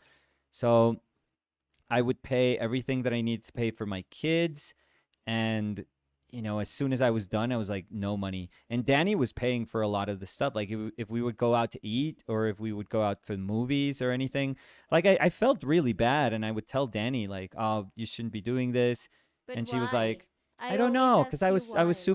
Like, super proud. I feel, and but like we were both eating, so why couldn't I pay? You know? yeah, no, no, no, yeah. And Danny was bartending at the time, and she was doing well. So she was like, no, no, no, I'll pay for this, and yeah. But that's. I don't think I think that it goes beyond. I don't beyond my painting. I know that a lot of people find solace in just going through very tough moments in their life and just working it through their art. Um, I don't, that to me. I understand that maybe in emotional levels, in economic levels. I haven't gone through those moments. I always feel that those moments are bound to come, like that. Like we're never really given. I always am very appreciative of the moment we're in because none of the things that seem like a given at any moment will last forever, and I totally know this. So I'm super super conscious of that. I'm really really aware that things can change in just a blink of an eye.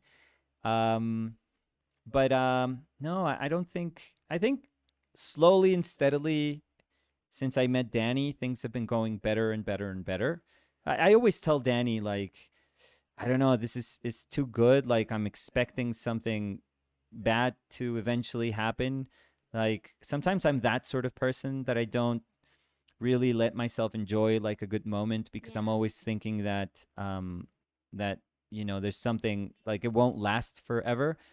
But I've certainly taught myself how to be a little more mindful of that moment and how to just respect it, just to enjoy it. Um, but yeah, I'm grateful, I guess, that up until now, probably my worst my worst moments, and this is going to sound ridiculous, but I hope it makes sense. And Danny for sure knows this. my worst moments were when I was employed. You know, Yeah. I was I Like was doing my worst it when, sounds weird, but it yeah, when was I was true. working as a teacher, cuz I would get like working here as a teacher such a bad job really that it just pays so little that that I just don't, I don't know. I just don't, I always assumed that that it was like, okay, that's just the way it is, and that's just it. But honestly, it always pissed me off. It would always piss me off because I thought, come on, like teaching should be a, you know, of all the jobs that you can think of, teaching, I think, a good teacher has to be one of the most important jobs for any society. And I think, um, like philosophically, I think we can all agree upon that. But private institutions and even public ones, and it's so hard to see that reflected in good pay, in vacation leave. Yeah. I Well, would at always least tell Danny, here. yeah, I would always tell Danny, like, I would sign a contract every semester, every single semester, which is ridiculous. Like, what sort of um, like guarantee do you have when you have to sign every semester for your job? It's like, hey, next semester we could fire you, and that's totally fine. So it was it was just, I don't know. I loved the moments that I taught. I absolutely adored, but I also felt that that's when I also became incredibly critical of institutions that you know that teach, that educate people, because you can tell that when you're inside those institutions, you can tell that their objective is not really, education. It's just to get richer and richer and richer. And they'll find, like, they'll spew out some rhetoric and say, "Oh, how would you say that? Of course we care about people. Of course we do. Like, that's our sole purpose. That's our social responsibility." Yeah, but no, not really. Not really. So I eventually I became like super aware of me not making sense. If I was critical of that institution, I just couldn't be there and receive money from them and just say, hey, I'm gonna I'm gonna teach for another year and another year and another year. And the only reason I kept teaching was because it's in my mind I was like, yeah, but this is like supposed to be like the solid job. This is what's supposed to give you security. And I was like, what security? It's given me nothing. It really gave me nothing. I mean, the most valuable things that it gave me was just the relationships that I forged with former students that I had, and which was amazing. Just watching young artists be creative is incredible. It's absolutely incredible.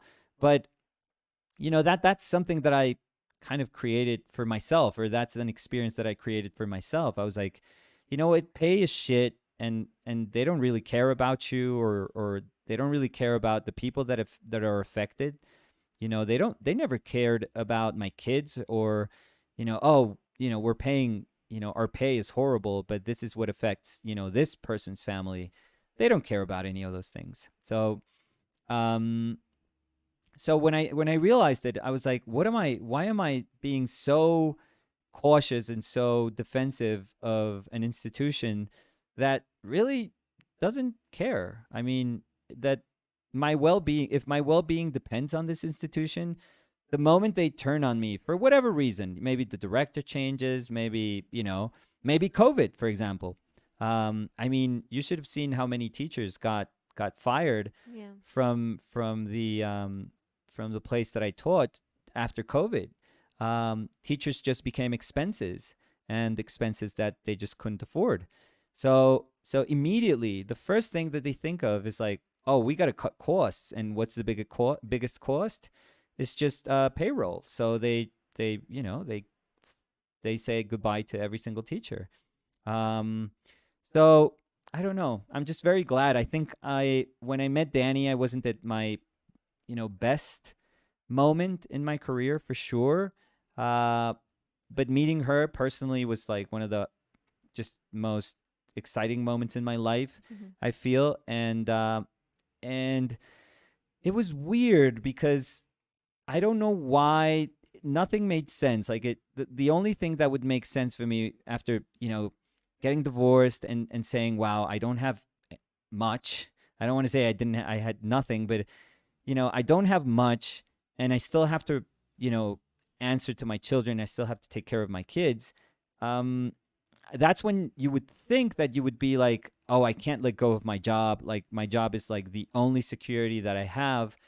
And I don't know what happened, but I became kind of fearless and I was like, you know what? F this job. Like I think I can do better by myself. Yeah, and I was gonna say that I don't know if you remember, but when we started dating, Hmm. you were a little bit uh, doubtful. I don't know how to pronounce that. Yeah, doubtful. Yeah, about the first book, the Yeah, big book. yeah, yeah. It scared the crap out of me. Yeah, but it was cool because I remember that we talked and I told you like you have nothing to lose. I mean, Right? Yeah. like if you don't get the amount of money that you need, well, then you don't do it, but you lose more if you don't try it.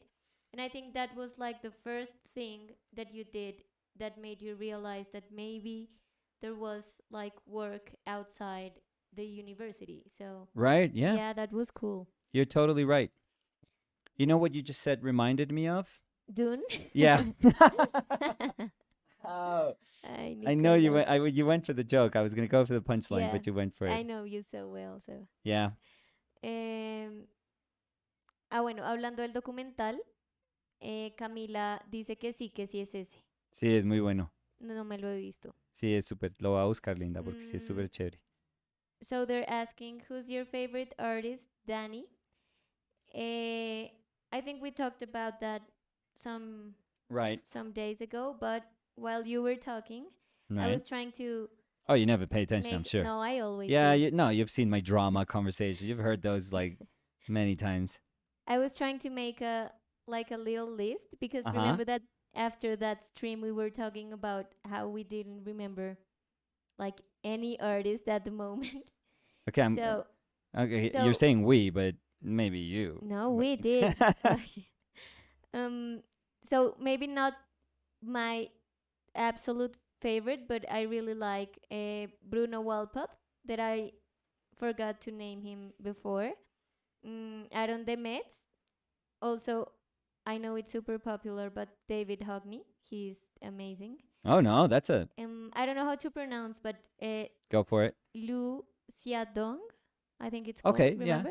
Yeah. Yeah. Yeah. Yeah. Do you know how it's pronounced? Oh, my Can you please Chinese. No, no, give it no. a try? No, my Chinese is great on Wednesdays, but Hmm.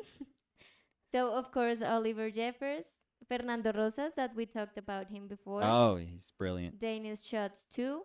We didn't mention Emil J. Robinson. Oh, he's very Yeah, good. he's Yeah, he's amazing. super, super good I painter. think we talked about Wilfred Wood, Andrew Yeah, Cranston. best portraitist now. I've thought about this, Danny. I Yeah, think that if you ask me who the best portraitist right now is, Wilfred Wood. yeah, I think so. I Yeah, have to he's think so. amazing. Mm, Every time I see one of his portraits, like either like this, dumb clay, like Play-Doh sculpture, or just a drawing, like today's drawing, I don't know if you saw it. It was a no, let couple me. on his Instagram. Oh my God, it's so fucking good. Like those to me are portraits. Like he gets so quickly to the essence of people. I don't know how he does it. Yeah, It's when you were amazing. talking about not liking, like not trying to go for likeness, but Right. trying to go for like the essence of someone, I think he just gets that. Like Yeah. with two, because he do like three lines, Yeah. and there's the person. Right. It's It's amazing. yeah, And he's he takes so these. good. If you guys don't follow him, just give him a follow. Yeah. It's incredible. We have actually we have a couple of drawings because my brother. Remember, Danny? My brother has one of our drawings. Oh, Yeah, yeah. We I have to forgot rescue that about that. drawing. Yeah. Hopefully he still has Yeah. it. But we have with us we have one of his drawings, and Yeah. he's brilliant. He's Yeah. absolutely brilliant. I feel. Yeah. Also, I don't know the name, but I don't know how to pronounce. I mean, Johannes Grodsky. Remember that I showed him Oh to you? yeah, yeah, yeah. He's He's really, really good. yeah, very good. Mm, Grace Metzler, I think it's her name. Do you remember that I showed you I her forget. I, painting I feel I before? feel terrible for not remembering. Yeah, so Ignacio Iturria. I'm giving Yeah, like a super long yeah. list, but yeah, two more and I'll stop. Pere Pere Llovera, Llovera, oof, yeah, he's so good. and Yankevi, yeah. He's So, awesome too. Yeah. puedes escribirlo, Dani, porfa, el nombre del referente. Sí, es Wilfred Wood. Ya escribo el usuario para que lo vean. Eh, Yeah, so also in English, they're saying, sorry, I missed the name of the best portrait Oh, painter Wilfred. for Well, not Nico. well, painter. Like I guess he's a draft. I guess I would say drafts. Yeah. portraitist. Let's call him portraitist Yeah, so because I'm gonna type his username on Instagram so you can go check him out. His name is Wilfred Wood Sculpture on Instagram. yeah, and Okay. I was thinking that he's like a perfect way to visually understand what I was saying, what you were saying, Danny. Like he's like the perfect argument for Like the essence, not the saying, likeness. it doesn't matter. Like likeness doesn't really depend on measuring or copying photographs or like his works are just I mean they struck he's able to strike the perfect balance between being expressive and just really responding to the person that's in front of him. It's amazing. Amazing. Absolutely amazing, I feel. Mm, so I'm trying to look for more questions. I Yeah. don't know if you want to talk about No, not something. really. When I was talking, I was sucking. So when you talk and I just pay attention, I can kind of paint. So Well, I was reading a list that I did. yeah, you can just read like a grocery list and we'll be fine. I'm gonna try to think about more artists. Um, Colors that I like. yeah, Yellow, red. red. Um, No, no, no. You know what? It's I felt that I was being a bit too like smart by saying, "Oh, I'm going to stick with the portrait." And maybe I did have to contextualize it a little bit better because now that I have a little more um maybe it's starting to make a little more sense. I mean, not as much sense that as I wish that I had from the beginning, but maybe a little bit um a little bit. But it is a struggle. I don't know. I'm never going to lie about struggling, so I always feel it's okay to say when you're struggling. eh, Iván dice, se parecen a mis dibujos sueltos, los de Wilfrid. William Felipe dice, está re bacano todo chuequito. See? And they're saying, he's so weird, I loved it. Yeah, Oh, he's, awesome. Yeah, you guys, I mean, if you like his work, that's awesome. You don't have to yeah, like it. Um but but I we think for love. both of Danny and myself, we do share a lot of people that we enjoy. Yeah. We do have sometimes those conversations that we're like, But you like, know. it's like the minority of Yeah. the It doesn't. time. So, Yeah, doesn't happen. oh, and also we didn't mention Lindsay McMean, Cactus Walks. Oh yeah, Yeah, we she's loved her work. amazing. Yeah, we don't know where she went. I always tell Danny, should I write to see if somebody maybe knows about her or about her whereabouts?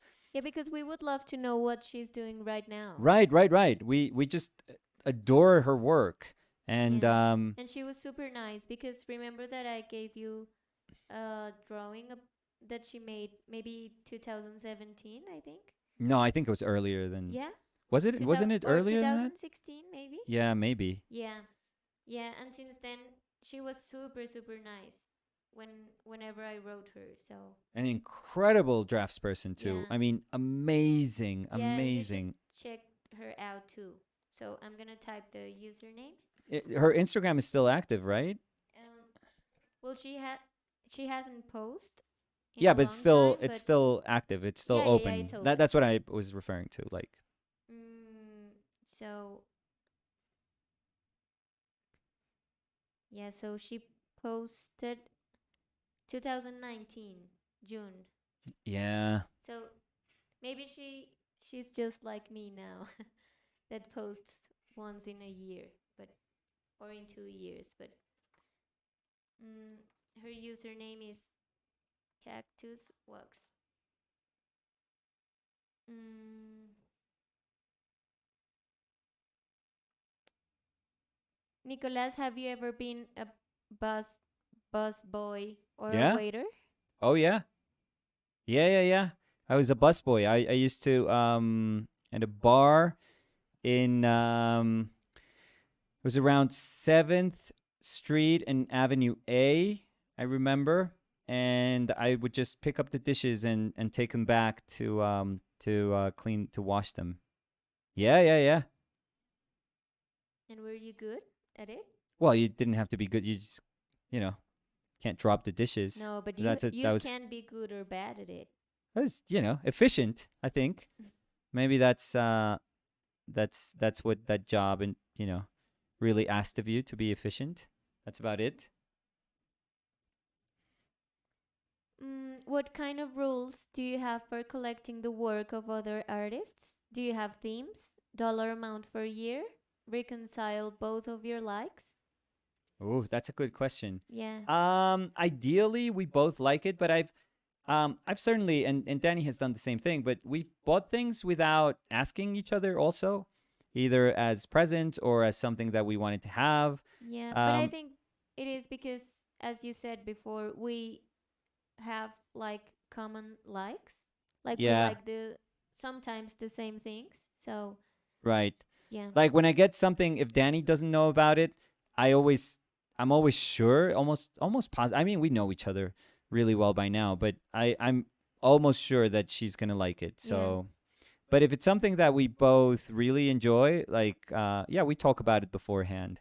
But it doesn't have to be like ideally, yeah, we both have to like it, but it doesn't have to be. And I guess if you were to look at what we collect, is there a theme? I don't know if no, I there's a don't think. theme. No, there's a Theme, lot of no. And dollar amount, no. I think we. no, but we do have like a maximum, Oh I yeah, feel. yeah, yeah, yeah. But Like, but they were saying dollar amount for the year, and I don't oh, think we no, have we that. don't have like a budget. Yeah, No, we just, if we like something, and if it's a good moment, and by good moment, it, if we don't have to pay, I don't know, taxes, or if we don't have like whatever expense, we have to take care of, um for me. But for us as a household, for example, it's a lot of it, it's like, taking care of everything in here. My kids, for example, are something that I take care of. Um, so yeah, but when we have the chance and we know that we can, no, we're super super cool. And I've talked about it before, but many times we will get excited because we made a sale, or a couple of sales, and then we buy a couple of pieces and we're actually in the red because we spent more than what we got. yeah, So yeah, that's one of the things that I mean, I'm not gonna say I'm gonna miss, because I don't think we both have any idea of how things are gonna work next year. But I would love for us to have a chance to just keep uh well, I don't want to say collecting, but if we can just, you know have the chance to keep, meeting younger artists, because they're usually younger, um and supporting their work, that would be awesome. yeah. That would be really really awesome. So do you want to show them? Well, actually, The one of the dog? yeah, Oh yeah, yeah, I that's love it. I was yeah. thinking about it, but I don't know if it would fit Yeah, it because doesn't it's it won't fit, super and I have to big. be So, super careful not to put but paint on it, but but I'm gonna try, and I'm gonna ask a question okay. while I go find it.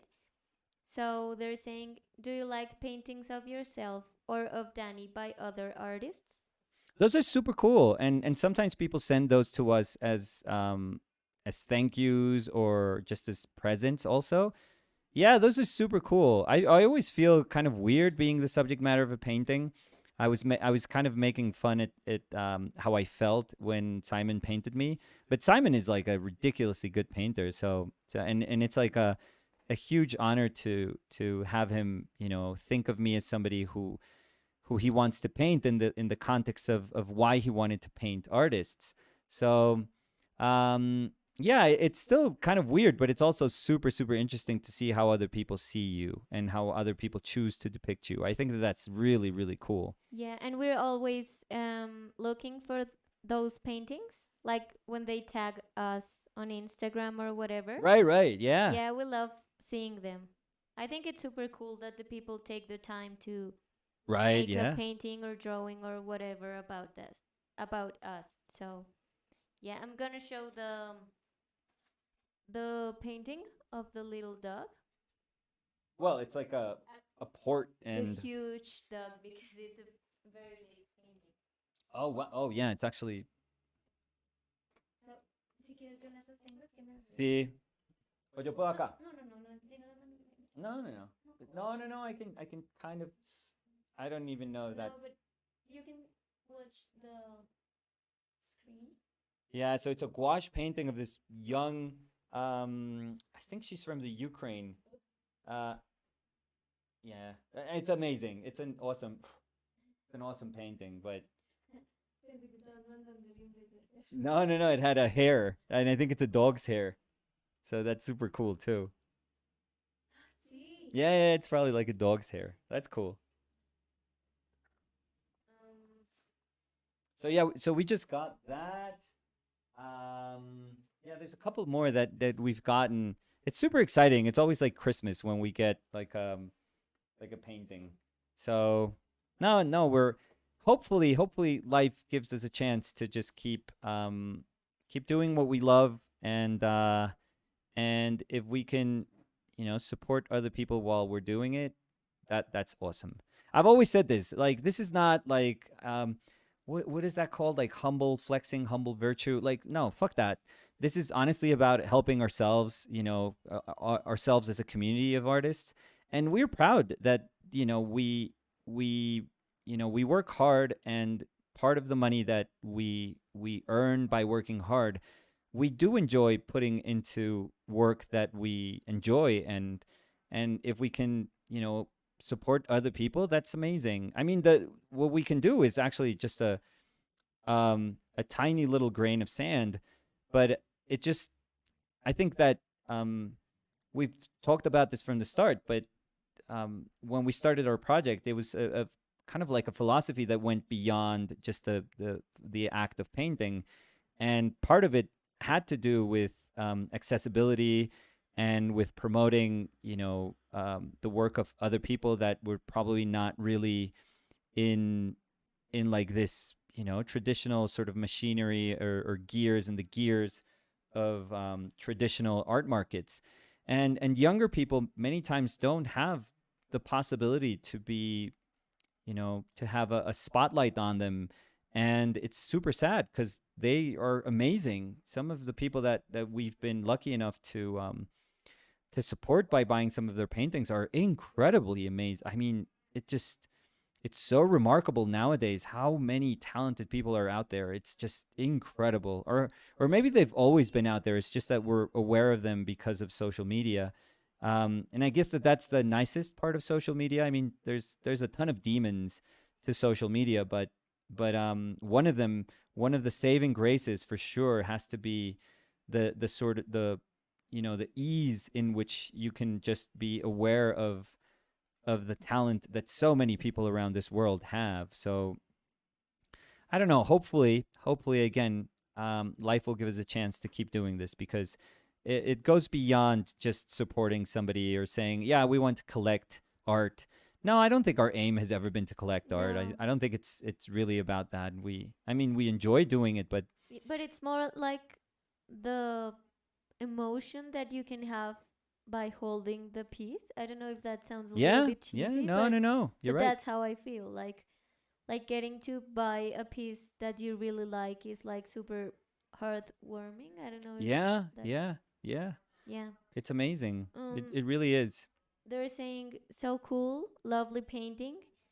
Está muy bonita. ¿De quién es? ¿Me puedes pasar el nombre del usuario? Claro, ya voy. Dame Sí, dos ya segundos. escribo entonces. Mm, uh, they're saying it's crazy how many like 14-year-old are good painters nowadays. Oh yeah, yeah. It's ridiculous. So it's gonna take me a while to go down the my messages. Um, and forgive me that I don't have her name like right off the top of my head. Si quieres te voy haciendo una pregunta. Yeah. While I'm Dice, looking. ay, finalmente los puedo agarrar en un en vivo. ¿Sí? ¿Puedo hacer una pregunta Claro. técnica? Claro, todo lo que quiera. So, okay, so before I forget, Okay. so her name But is, so her, well, her name is Yasya. So, she's Russian, and her Instagram is Antejkovic. but So, can you let me Antejkovic, así como suena, mira. Antejkovic. Mira. A-N-T, entonces te deletreo. A-N-T-E-I A-N-T-E-I K-O-V-I K-O-V-I-C-H. CH. Antejkovic. Listo. She's amazing. She is really amazing. Um, And I just noticed she has a ton of followers. So I'm like the one, oh, there's this unknown student. And she's like, but you didn't say no. unknown But, student. whenever you think of somebody who's young, you think like, oh, yeah, they don't have exposure.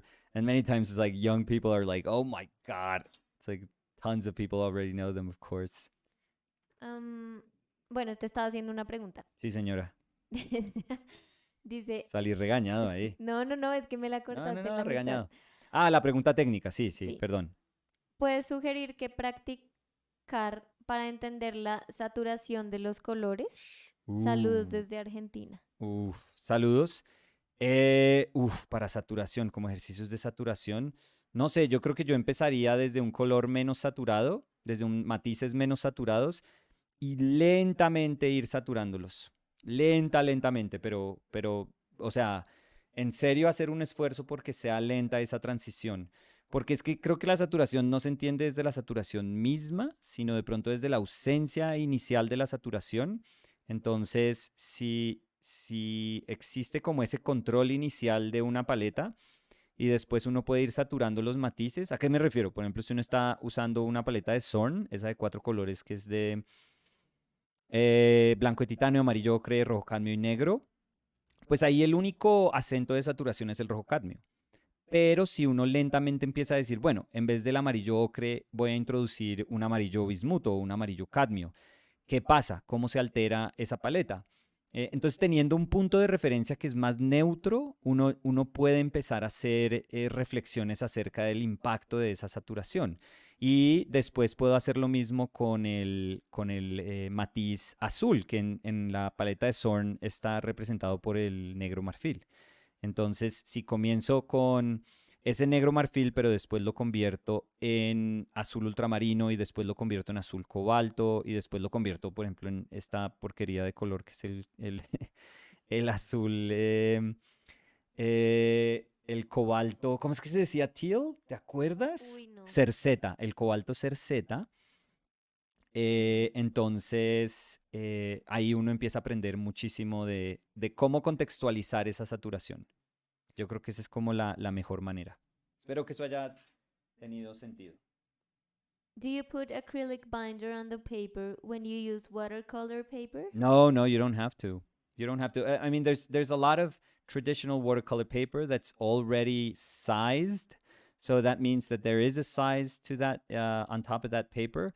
But I think they use something close to rabbit skin glue for that, or they probably use like gelatin. So But it would be like a fish I, size. Dime. sorry, Dime. I don't know if they're asking about using watercolor or when you use. Oh, so can you do it? Yeah. So could you do Yeah, it? I don't know if they're asking because if Um, you're using watercolor, well, You shouldn't. I don't know. I think watercolor needs to be absorbed. Yeah, yeah, yeah. But I think they're Right. asking you, Oh, like me? when you use the Oh, but I don't watercolor. use watercolors. No, So, watercolor paper.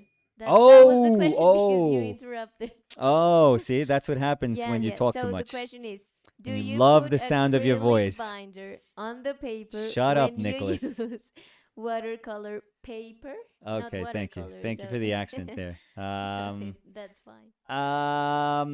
No, no, no, I don't. I don't use. I just I let the watercolor paper be raw also. Yeah. Um Sorry, Danny. no, that's fine. Yeah, yeah, yeah, No, right. I just like I interrupted you because I realized that you were answering as if Mhm. they were asking for using watercolor in the paper Right. and not watercolor paper. So, Right. Again, uh, sorry, Danny. what are your thoughts on hyperrealism? I don't particularly care that much about it, to be super honest. Doesn't move me that much, so I don't know. That's not what I want from painting, and it's totally fine if other people like it. That's again super cool. That's totally fine, but it's not my cup of tea. I don't know. I really don't. I like using a camera and just as a starting point, just being really excited of what you can, of what you get from the distortion that is inherent to, viewing nature through a lens. But uh, making it my sole effort to produce a photographic image through paint, no, I don't think that that's at all interesting to me. At all. I can understand why, around the late 60s, 70s, why that was something that was interesting for the art world. Um, I don't, I don't get it nowadays, but you know, there's a ton of people that love that sort of painting, so there's always going to be a market for that. Again, I don't like it. I don't like it because it speaks about, I guess, it's where image in those sort of paintings, or image is what's most relevant, but the painting part of it just doesn't matter. So you're sacrificing the painting aspect in order for you to create a powerful, because yeah, they can be powerful images. But I think I was saying yesterday how I don't know. Maybe I'm at a point in my life where I just don't care that much about the nature of an image. I hope I'm not saying something that doesn't sound true. I see painting as something completely different now, but the whole objective of painting can't be to make images, at least not for me. It has to be more than that. It has to go beyond that. So yeah, I don't connect with that much, to be 100% honest. So Ryan, who asked about the watercolor paper, says, "No, I was asking about oil." Awesome, thanks. So yeah, Okay, okay, yeah, sorry yeah. about that. Iván dice, "Viernes de regañar a Nicolás." Viernes. Ay, Nicolás. Viernes. Ay, eh, Dios mío. Ah, Iván conoció a Dani. ¿Te acuerdas de pues Iván? claro, Sí, sí, sí. obviamente. Iván No, conoció a Dani. Nicolás, pero, o Porque... sea, hasta ahorita piensas en No, pues eso. no hasta ahorita, pero pues Pues me obvio, acordé, me obvio, acordé obvio, me que como acuerdo. tú fuiste al taller, tú me ayudaste. Sí, pues yo puse música. Pues grande. Em, have you played Bloodborne? It's one of my favorite games. The You know, gasp. yeah. ¿Quién dice? Who is asking this? I'm sorry if I don't know how to pronounce. It's Ananya, Ananya. So Anandya, Mm-hmm. So, Ananya, is it Ananya? Ananya, Y-A? Y-A. So, Ananya, yesterday they had the premiere of the gameplay for Elden Ring. I pre-ordered it, so that tells you a lot of the games that I like. Mm, I've played all of the Soul series, all of them. is there a specific reason why you used a color reference today? I know you usually use black and white. I thought that I was going to be faithful to to what I was looking at, and then something happened. I don't know. Then yeah. Mm,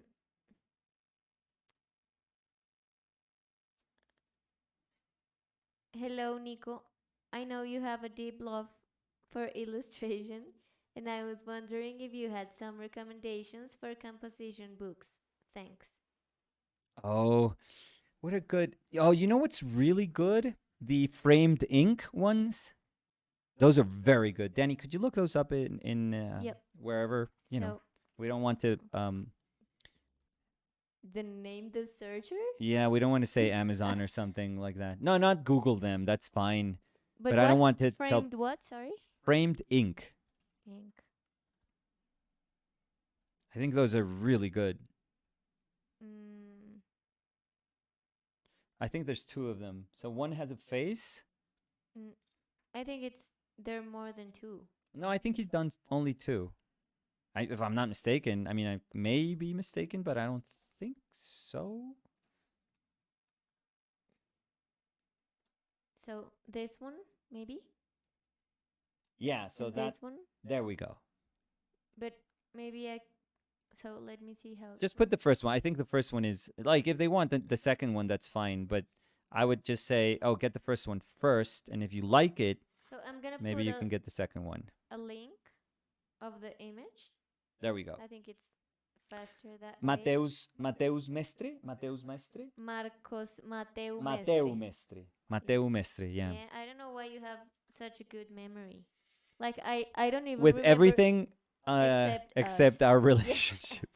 But I don't even remember what I had for breakfast, and you remember everything. Yeah. Well, art related, book related. Yeah, I have a Yeah. good memory. Danny related? No. No. Who's Danny? Yeah. Mm, okay, so this one is a little deep. Oof. No, I'm So, good for that. I'm ready. Nicolas, I'm ready. So ready. I'm pumped. what Yes. does painting means to Oh my you? god. Yeah. Um I think it's a vehicle of self-recognition. So if I could just, summarize it as such, it's just to put it in very very simple terms, it's just one of the most wonderful ways of truly getting to know yourself, but also yourself in the context of the space you inhabit, the nature that surrounds us. So yeah, that's I mean, I try to sometimes we give like super long-winded answers, but I think it's best if I just summarize it as something very simple. So yeah, I would say that would be my answer. I think that's I feel comfortable with that answer, I guess. Dicen, soy de Brasil, acabo de llegar. Pues lo escribieron hace rato, espero que todavía estén, Sí. pero No, pues ya se fue otra vez a ¿a qué a Brasil? no porque acaba de llegar. No, no sé, no sé. Sí, no sé qué estoy diciendo. Soy de Brasil, acabo de llegar y he oído que hablabas de los pinceles. Realmente Sí. quería saber qué tipo de pinceles debo comprar para trabajar con óleo y acrílico. Tengo dificultades para encontrarlos. Cualquiera, nosotros pintamos con súper Silver sencillos. Falcon. O sea, estos son súper económicos, súper económicos. Entonces no importa, el pincel no importa, la marca no importa. Obviamente hay pinceles mucho más finos, obviamente hay pinceles que tienen una incidencia sobre la pintura que uno hace, pero la verdad es que nada de eso importa. Si uno se enseña que eso no importa, cualquier pincel va a funcionar. Entonces, ¿no? Compre, ¿sabe cuál es el mejor pincel que puede comprar? El que pueda comprar. O sea, el que, si usted tiene plata para comprarse uno súper sencillo, cómprese ese. Si usted tiene plata para comprarse unos un poco más costosos, pues cómprese esos. Yo le diría a la gente que no comenzara con pinceles costosos. Se me hace una tontería. O sea, con pinceles así súper costosos, no, no vale la pena. Eh, yeah, so when I was saying that you had a very good memory, they're Yeah. saying he even remembers the street where he was Boyd. Yeah. Yeah, yeah, Remember? yeah. Mm, Hi, Nicolas. I have two of your paintings. Thank you. Colorful Manu That's an in OPL flex. colorful Manu in gouache and spray bottle. Oh, I like that one. Yeah, Yeah, with the hand, with the green sort of hand. and That's spray I. bottle. And I have Oh, that's nice. That's a nice. That's the spray bottle. Do you remember that one at yep, night on my mother's house? And yeah, it looked like super ominous. yeah. Yeah, I like that one too. And I have yet to frame them and hang them up. That's What's fine. No, why are you interrupting Danny's so like, yeah, much? keep interrupting me because that worked the last time. So great. What's the best, cheapest way to frame them? Hope you've been well. Um, well, the cheapest thing would be not to frame them, which is totally fine. Um, but I guess what would you think would be the cheapest one, Danny? Like Well, maybe what? ready-made frames, Yeah, and if you can make them fit, yeah. sometimes you can get like super cheap frames that are just ready-made. Or you can buy like a ready-made frame and make a passepartout. I Yeah, don't put know. a mat on Yeah, underneath it, and just if it's a white mat or if it's a like a beige mat, like a creamy color mat, and then you just put the painting on top of that. That's mm. gonna look totally fine. We've And I feel done that that. yeah, we've done that, and Yeah, I feel that that's that. I mean, if we're talking about price, and which is totally fine, by the way, we're super not offended by any of that. Yeah, that's totally cool. That would be like a really cool way of doing it. yeah. Like you could even go and thrift a frame. Yeah. And if you're like DIY person, you can actually cut that frame to size. I know Tim Wilson, he always like, gets frames off the street and he just cuts them to size and they're really kind of funky and ugly, but they look amazing with his work inside. So, yeah, there's so many ways. Just, do whatever feels good to you. And but we were talking about that yesterday. If it's like push pins or, some people haven't framed them and it's totally fine and they just like pin them to the wall, Yeah, or pin like them to stick their it with studio wall. tape. Also, we've Yeah, seen yeah. that. Yeah, and obviously there's people that have them like framed super nicely and that's totally fine, but that doesn't mean that like I would never believe that whomever frames them nicely is showing more respect to the image than whomever doesn't, Yeah. which is like that's totally fine. Mm, so they're saying, I feel easily overwhelmed seeing so many mind-blowing artists that have very little amount of people know. What? Oh, that very little amount of people know. Maybe on Instagram they're saying. Yeah, probably. Yeah.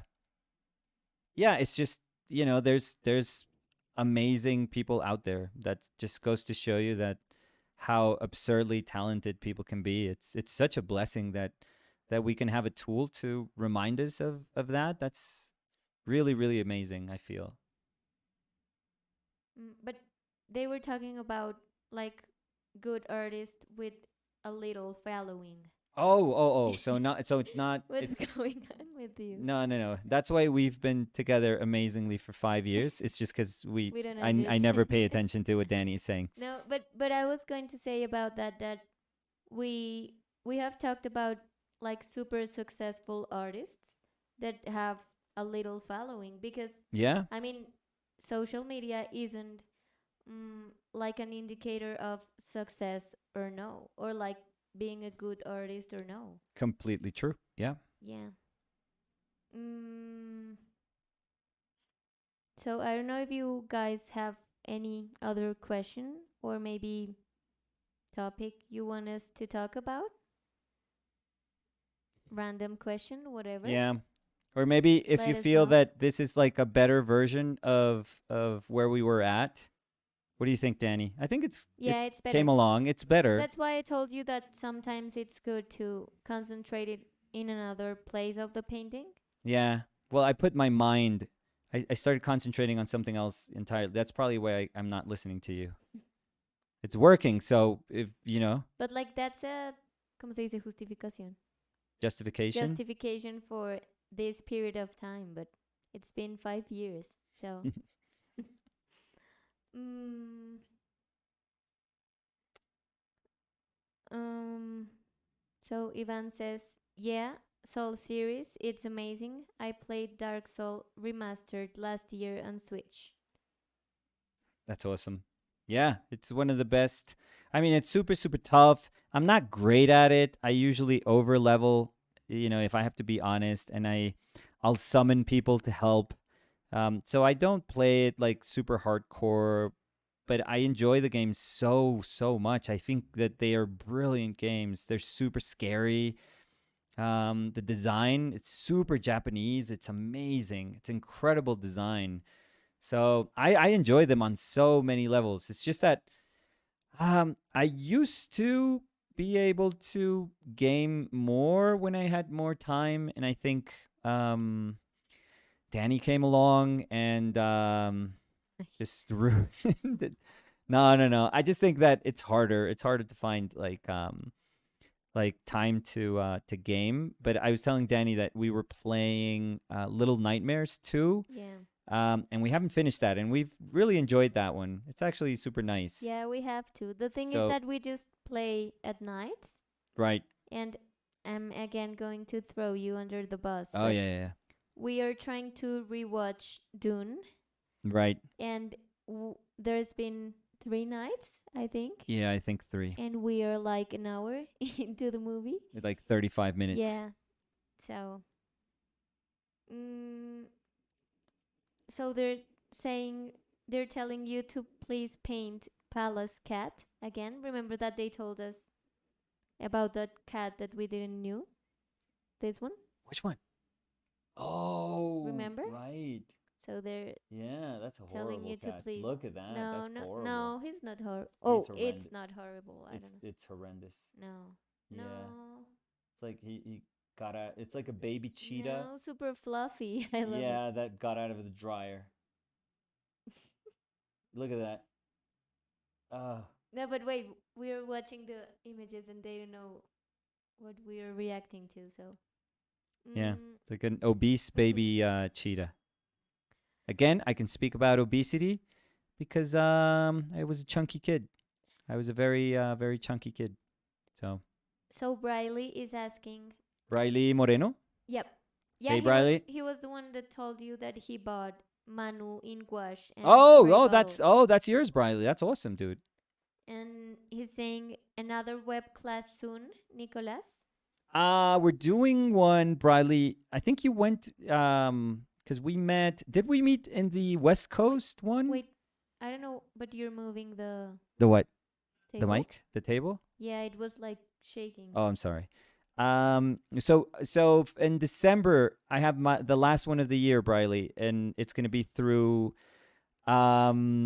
Townsend Atelier, and it's going to be about translating black and white to color, and maybe a more expressive. I don't know if this side of expressive. We're certainly going to move towards something more expressive as time goes by during the week. So it's a 5-day one again. And yeah, it's like black and white to color, and how to interpret, somewhat naturalist color through black and white, and then push expression also by the end. So that one's gonna be early December if I'm not mistaken. Maybe I'm not sure how many people have signed up, so I would check. I remember that yesterday they were asking for like a place that they can see the workshops that are coming. So Oh, I was right. trying to tell you, but I forgot. So now I'm telling you. Yeah, I'm terrible at No, those no, no. things. But you should we should try to do a tab on the page on the web page. Right. Like upcoming Upcoming workshops. workshops. Yeah. Yeah, you're right. Do you think that's good? That's a good idea. I know that I'm terrible at those things, but yes, No, but we can I'll do give that, it and I can help you thank you. have it on date. How do you say Up that? to date, yeah. Yeah. Updated. Tenerlo al día. Yeah. ¿Cómo se dice eso? Ajá, sí. um, Have it on date. on date. No, I said update. Like updated. Ajá.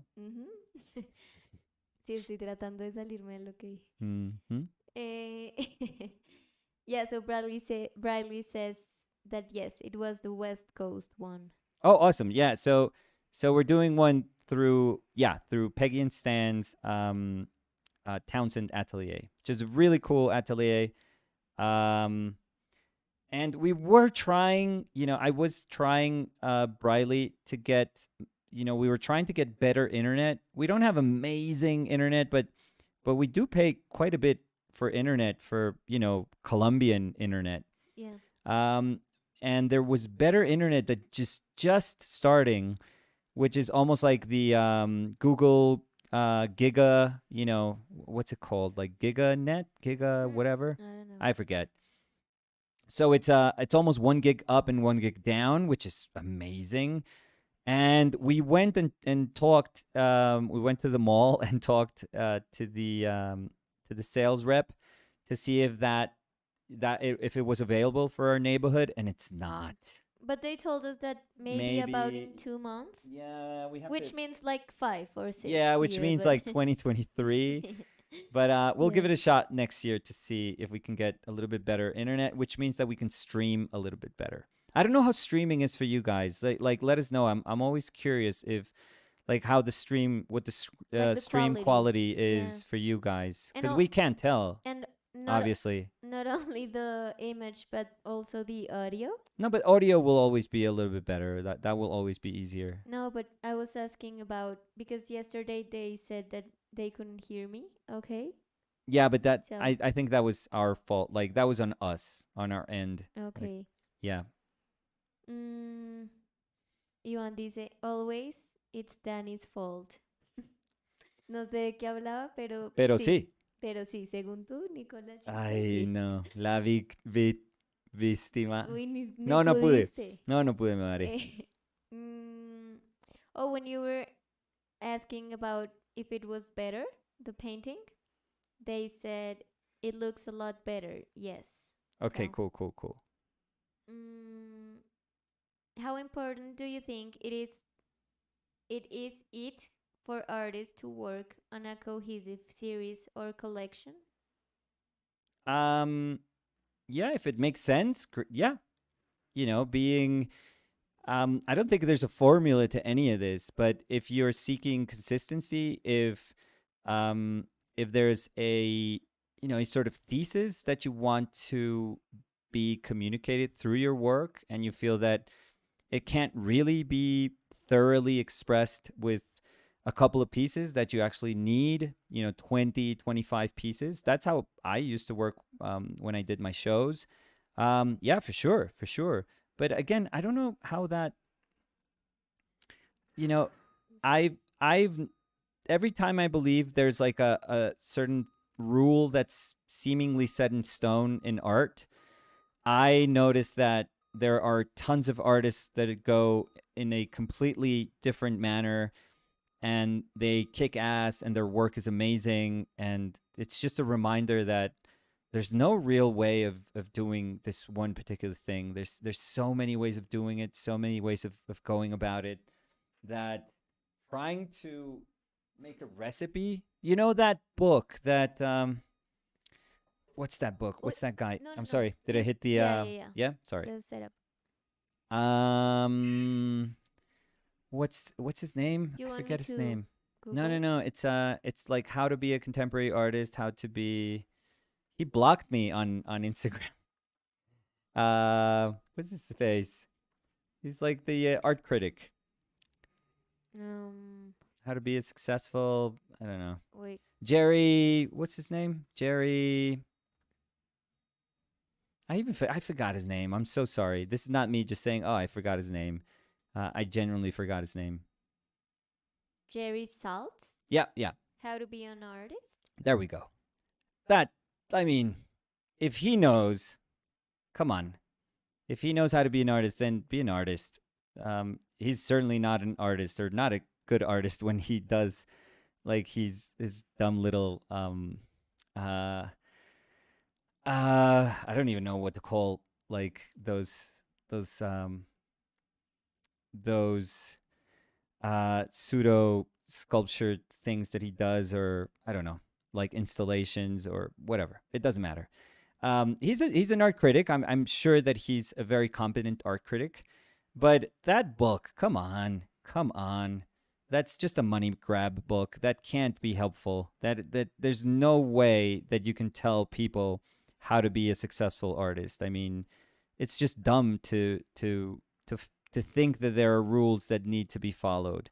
I'm sure that he's speaking about it in a very New York centric way of how to become, if you want to be part of the select group of galleries that are, part of the Chelsea galleries or the Fifth Avenue galleries in New York.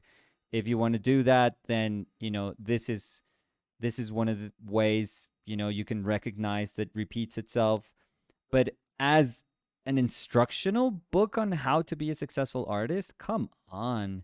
There's like no way of that. Nobody can tell you how to do that. I mean, maybe meet, like, befriend Gagosian, maybe, or befriend David Zwirner, and that's about it. I mean, yeah, sure. How many people can do that? That's kind of dumb. So, I don't know. I Um, don't know. so Rosalind is asking, Maybe some of you guys have that book, and maybe you found it helpful, and I apologize. Again, I don't want to sound dismissive, but I just feel that there's no way that a book like that can be written. Art is not a recipe. There's no way it has a recipe. So, if anything, art history has taught us that there's no recipe to any of this. So why trick people into believing that there is? That's kind of crappy, I feel. so Rosalind Yes. asks, why did you get blocked? I'll be honest about this. You know, uh, it was a Super Bowl where he said something like, they were singing the national anthem, and this woman was doing sign language for the national anthem for the hearing impaired, and she was kicking ass. She was like super, super energetic, incredible. Like her performance was amazing, amazing. It was super, super cool. And I think it was on everyone's mind during that Super Bowl. And maybe there are football fans here. It was probably like 3 years ago. I'm sure like the Patriots won that Super Bowl. I don't know. Um, and the next day or that night, he just posts, she was my student. She owes everything to me. And I'm sure he was being kind of, I don't know, flip about it, maybe. I don't know. And I just told him, like, dude, like, don't, when people can say, I think there's a right way of saying things. I don't think it's our place as a teacher to say she was my student, because then you're putting yourself first. You're saying, like, oh, I taught her everything she knows and she owes everything to me. I think if the student wants to point out that you were their teacher, that's awesome. That is a super huge compliment. But that never should come from you. That should come from the student. That should come from that person that is, given at that moment, like, all the respect and all the eyes are on them. And if they want to say, you know what, I owe all of this to Jerry, that's super cool. Like, that would kick ass and you would feel like cloud nine. Yeah, but that's her saying, not his. Right. But it's not your place to say, oh, she was my fucking student. Like, she learned all of this from me. Like, come on, give her, like, if the spotlight is on her, like, how much does it take to just say, you know what, I'm super proud of you. I'm so happy of where you are right now, but I'm happy for you. But you don't put yourself in that Yeah, equation. or I'm glad I was your teacher. Like Yeah, I was able. I'm super happy that I could share, a tiny moment of my life to be in your path. Like, I could be part of your path for a tiny little moment of my life. That's awesome, I feel. But you don't make it about you. And that dude has a huge ego. I don't think that that's a surprise for anyone. Got an enormous ego, and he's older now. And of course, he's become far less interested in what people think about what he says. But yeah, so he just kind of blocked me, and that's fine. I don't, that doesn't mean anything to me. I don't care much about what he does. I was always kind of critical of him before. I think something like that book that he put out, don't do that. Like, if you really care about young artists, don't make them believe that there's a recipe. The only thing that he is getting through that book, through sales of that book, is just richer. So Mm, so they're asking, did you see James Gurney's new video? He dropped giant pencils and then still continued painting. I love him. No, I think we haven't seen it. no. He dropped giant pencils. What is it? Yeah. So they say he dropped giant pencils, then still continued painting. But what does that mean? I No, I don't don't get it. know. I'm going to find it. I think there was I saw one about dappled light the other day, but I haven't Pizza watched it. Was or that the salad? video? Maybe?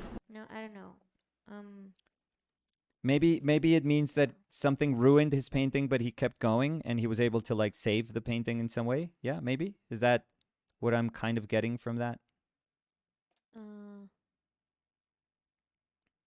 No, I think it's Dappled a light is video that he magical uploaded effect where yesterday. Okay. It says how to paint dappled light. Okay, yeah. So, yeah, I haven't watched that one yet, but Oh, and he literally has a giant forms pencil. and Oh, some there we examples of go. how it looks on a real big-ass pencil. There we go. That's amazing. He's awesome. Yeah. He's so cool, man. Yeah, I will love the videos that he does. Yeah, he's so cool. Mm, He's cool before cool was cool. yeah. Like he's OG, definitely. Like the machines that he does. Oh, he's such yeah, a he's amazing. he's such a dork, but so amazing. Like he makes I don't know. There's something cool about that dude. That's just I don't know. I love him. He's one of my favorite people, I think, on earth. So they're saying almost dead with that pizza scream. I don't get it. Pizza or salad? Haha. What? Which one? I'm not getting it. Pizza or salad? Then maybe they're talking about something amongst themselves. Yeah? No, I don't know. Hola, mi Fer. So what is pizza or salad?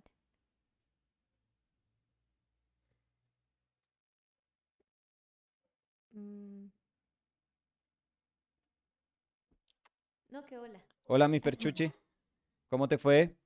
Súper. Pizza scream? Pizza or salad? What is that? Yeah, That- they're saying that James Gurney invented cool.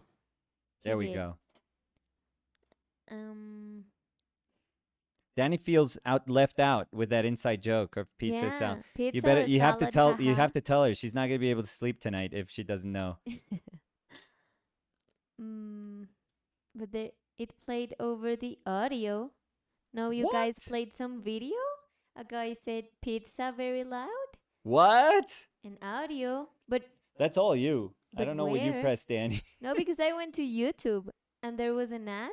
Oh, there we go. So Oh, maybe but that was can it. you hear the Of course, yeah. why?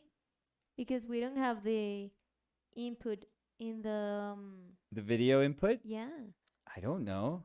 Oh, so sorry. I think it was me. But the funny thing is that I cannot hear that because we don't have any output for the audio. Oh, that's so Oh, funny. yeah, they're saying when Danny searched for James Gurney's video, we heard a second of the ad. It was yelling pizza. What? Oh, that's so funny. Mm. Pizza or salad? Oh, I want to see the replay of the video. No, but you're never gonna. You're probably not gonna get the same. Yeah, I'm sorry. Pizza or salad? Is that the? yeah. I mean, we all know the answer to that question, though. Come on. Yeah, they're saying yes, we hear your videos. Oh, I didn't know that. Me neither. I mean, this is how we learn about streaming, by the way, on the go. Yeah. Debió ser súper chistoso. Yeah. Ya quiero verlo.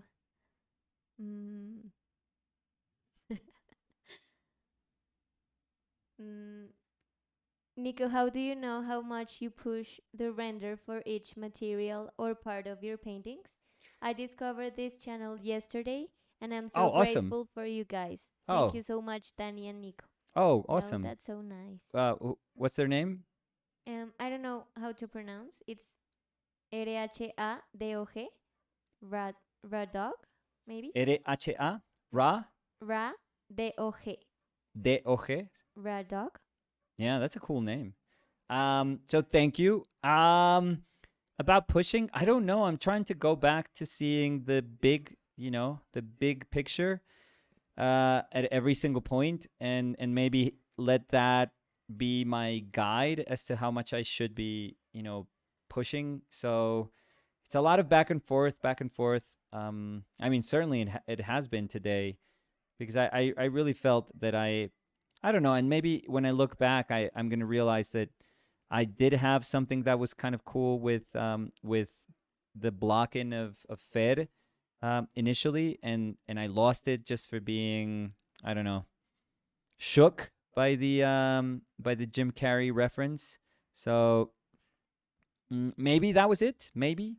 Uh, but it's been certainly super cool to just fight through the painting. Like I always speak about that regardless of how things are going, you just fight through it. You have to try and make it work. And I'm always glad that these things happen. I mean, I'm not glad that I have to go through them, but I'm super happy that people can see me struggling through the making of a painting for sure. So they're saying, why not both? The best pizza have salad on toppings. Oh, come on. Stop it. Yeah, no, Nicolas is a No, stop it. pepperoni pizza. Yeah. End of the story. So, Yeah, I don't think that's ever going to change. I mean, I probably need a couple of heart attacks to change my mind. But yeah, I don't know. mm, how did you choose your palette for today? Um uh I would have to listen to myself again to see if there was something very specific about it. I don't know. I think I mean, we did talk about that Kupka self-portrait, right? Yep. You could put that one up, Danny, because that's like one of the best self-portraits I think in history. Um Yeah, maybe we had some of that in mind and wanted to make it. I think I mentioned about wanting to make it yellow dominant at the beginning. But if I have to be honest, like I didn't know what that meant at the very beginning of the painting. I couldn't really envision what that was going to look like. So I know I had an intent, some sort of intent, and then I kind of lost it because I was way too preoccupied by the portrait. I feel, and then it slowly creeped back in, like when I just reminded myself that I have to paint more of the image. Well, Danny was saying also that, but I was proudly dismissive of that idea. Uh, yeah, so that kind of pushed me back into understanding that this is probably not going to be a portrait. This was never going to be a portrait, but this was a painting. So I had to remind myself of that constantly. Yeah. So this is the portrait of Kupka that you were talking Yeah, about. amazing. Oh my God, it seems so much like I remember it yellow, and I know that reproductions of that portrait are super off. Like I've seen people's photographs of that portrait, and they vary so much in terms of the hue. I think we're going to be able to see that portrait, Danny. Yeah. Yeah, yeah, yeah. I think that's in Wow, that's super Houston. cool. Yeah, maybe I'm mistaken, but maybe there's like Houston people or people that have seen this portrait. Yeah, But but I think this is very accurate because it's from like Wikipedia art oh, but files. but sometimes that's like super off. I Yeah. mean, yeah. Mm. Oh yeah, because like the Washington Post has this one. Right, right. So I've seen it in so many ways, and I've seen like grayer versions. But Oh, and he also has a book. Kupka, Yeah. there's a Look. book. Yeah. Yeah, yeah, yeah, yeah, yeah. Oh, yeah, yeah. He's But holding a book like with the fingers. Yeah, yeah, yeah. like So there. Yeah. yeah, yeah. Kupka. We made Fed like a Kupka fan. Mhm. Mm, Is that fun? Was that dumb? no. Yeah, a little bit. No. I was reading the comments. Right, right. I was reading about the pizza because Rosalind says pizza only, and I was thinking about the The sound. ad. Yeah, I don't know what they heard, so it's funny. And she says It is so hard for me to get a bright yellow. Any tips besides a clean brush? Yeah, and you need body with your yellow. One of the things that I never liked about yellow pigments is that they have no body to them. No body to them. So that's why I loved Bismuth Yellow. So give it a try. Like I don't have any stock on Bismuth Yellow. I don't know why I'm pushing it so much, but I just think that it's a great version, a really good representative of that hue. So if you feel like you want to give it a shot, give it a shot. I think it's a great alternative to whatever it is that you've been using. So they were answering to Rosalind to this question Mm-hmm. about yellow. They say, Rosalind, use color theory. A yellow will appear more vivid and bright if you use muted colors around it, Yeah, in particular, complementary colors. yeah, that's So that that's, super helps. Or you yeah. could use any sort of contrast that you can push in your painting. Rosalind, it will help. So you can have contrast by value, which is like a very easy way to understand contrast. So if you have something super dark and you suddenly drop a yellow in there, oh my god, that's going to make it pop. If you use contrast by complementaries, if you have a bunch of violet and you suddenly put a yellow in the middle, poof, that's going to pop. If you use contrast by saturation, if you have a very muted atmosphere and you suddenly drop saturated yellow like a high chroma yellow, boom, that's gonna pop. So you can use all the um you can use all the qualities of color to your advantage, and not even of color. There are ways also in which you could just direct your eye compositionally towards something that's yellow, and it'll make that important. I mean, this is a super. I mean, that's a weird painting because I think I moved paint so much that eventually the yellow became a yellow green in many places. That I don't know if it ended up being as yellow as I wanted. I think it ended up being like a greener painting than I expected. Um, but yeah, there's tons of devices that if you cling on to like fundamental properties of picture making, or like people have rightfully said, color theory, yeah, you're gonna push that. But in terms of if you take away everything about picture making and you're just talking about pigment, yeah, there is a difference, a very palpable difference between um, a yellow that has a body to it, and that can hold like a stroke and that can become like a big mass of color, than with yellows like the one I put yesterday. I had to scrape off because I hated it, because it's just this kind of semi-transparent body, and it just feels squishy under the brush and kind of transparent. Just has like almost no personality to it. I really didn't like it. That's why yesterday, by or not yesterday, but the day before I was using it, I was just forcing myself to use it. That's the day I realized, oh, you know what? No, I mean, I don't like to be beholden to any color, or think that I depend on a particular color to paint. I'm guessing, like, if push came to shove and I have to use one of those crappy cadmium yellows, like I can paint. I know that I can use whatever is put in front of me. And I'm not saying, oh, I'm so good at painting that I can paint. No, no, no. It's just that I offer very little resistance to variables that tend to be challenging to me. So I kind of I'm super flexible and I go with the flow. And I'd like to believe better that I would be able to paint. But if given the choice, like I'm realizing that it is a fantastic color. It is a really, really fantastic pigment. So I think I've recognized that, and I've enjoyed that thoroughly, I feel. So yeah, but that coupled with what, people were suggesting, for sure. Mm, so Rosalind says, brilliant guys, thank you. I'm going to work at this and try the bismuth. Yes, the transparency is the frustration. And Rad Dog, Mm-hmm. he said, you guys pronounce my name correctly. If you guys want, you can call me Rafael too. Two. Oh, Two. cool, cool. Sí me Tú. salió. I'm from Brazil and Rafael.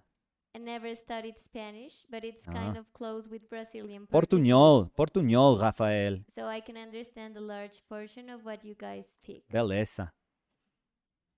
Estás diciendo Siempre todas digo lo las que mismo. te sabes, Solo ¿sí? lo que solo lo que me sé. Sí. Legal, legal, Rafael. Parabéns. Parabéns. Sí, Para você. parabéns. Sí, así es el cumpleaños. Yo sé, pero Pues lo único que sé decir. sí, sí es el cumpleaños. Sí.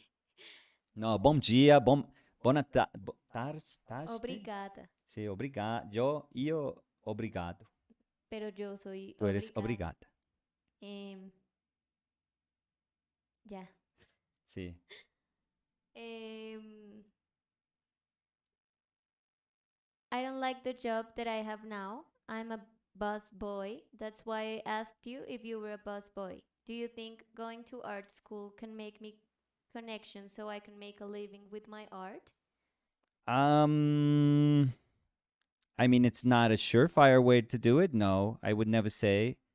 Um, it can help you, but I think that, sadly, this is up to you. Like, nobody is going to do you any favors. Like, nobody's going to do the work for you, I feel. So, even though an art school, and even if it's a great art school, it has that responsibility towards their students. That doesn't mean that, it's like they're not going to rest until everyone has a job at a great gallery. No. That doesn't work that way.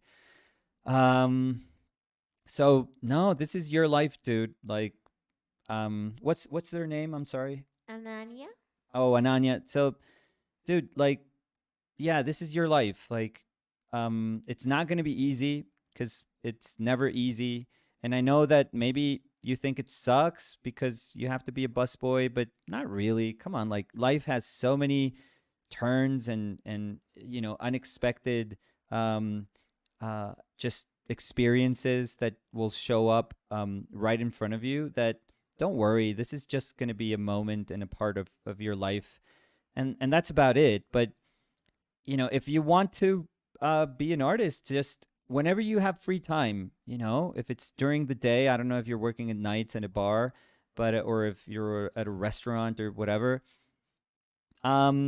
whatever free moment that you have during the day, like, make it count. And if you want to be a digital artist, then start, practicing and doing your digital paintings. If you want to be a painter, then, grab some oil paint or grab some gouache or whatever, whatever technique you feel interested in. And if you have half an hour, then do a kick-ass half an hour painting. Don't rush through it. Just paint for half an hour and make it count. And start enjoying that process, and don't anticipate. I would tell you, if I could give you some bit of advice, just don't rush it. Don't anticipate it. It'll never happen quicker than it's supposed to happen.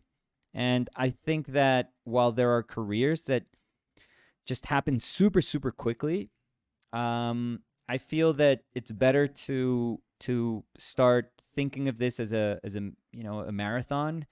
And even though we want to sprint through the toughest parts of our own education and tough experiences that we have to deal with, those are also part of our education in the art world.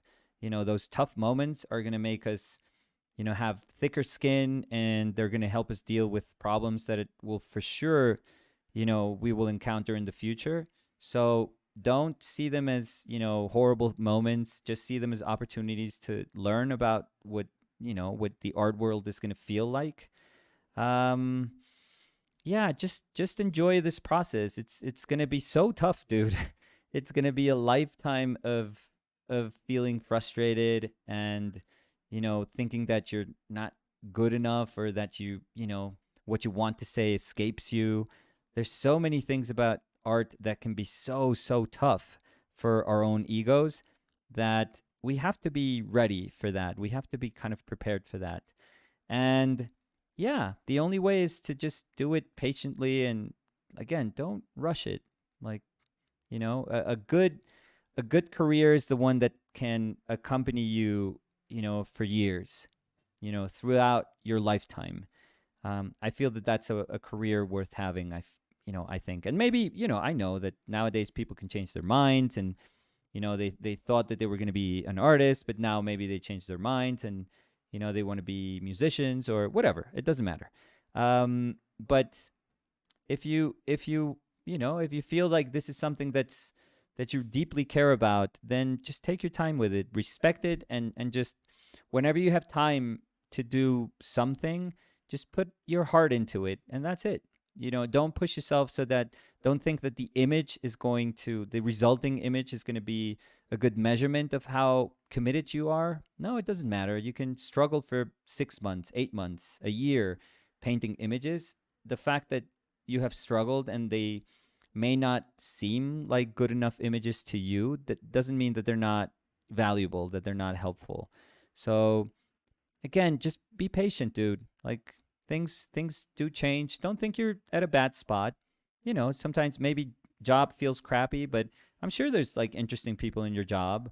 And even if they're not that interesting, even if you're like, oh fuck, I hate everyone, nobody talks to me. It's like, ugh.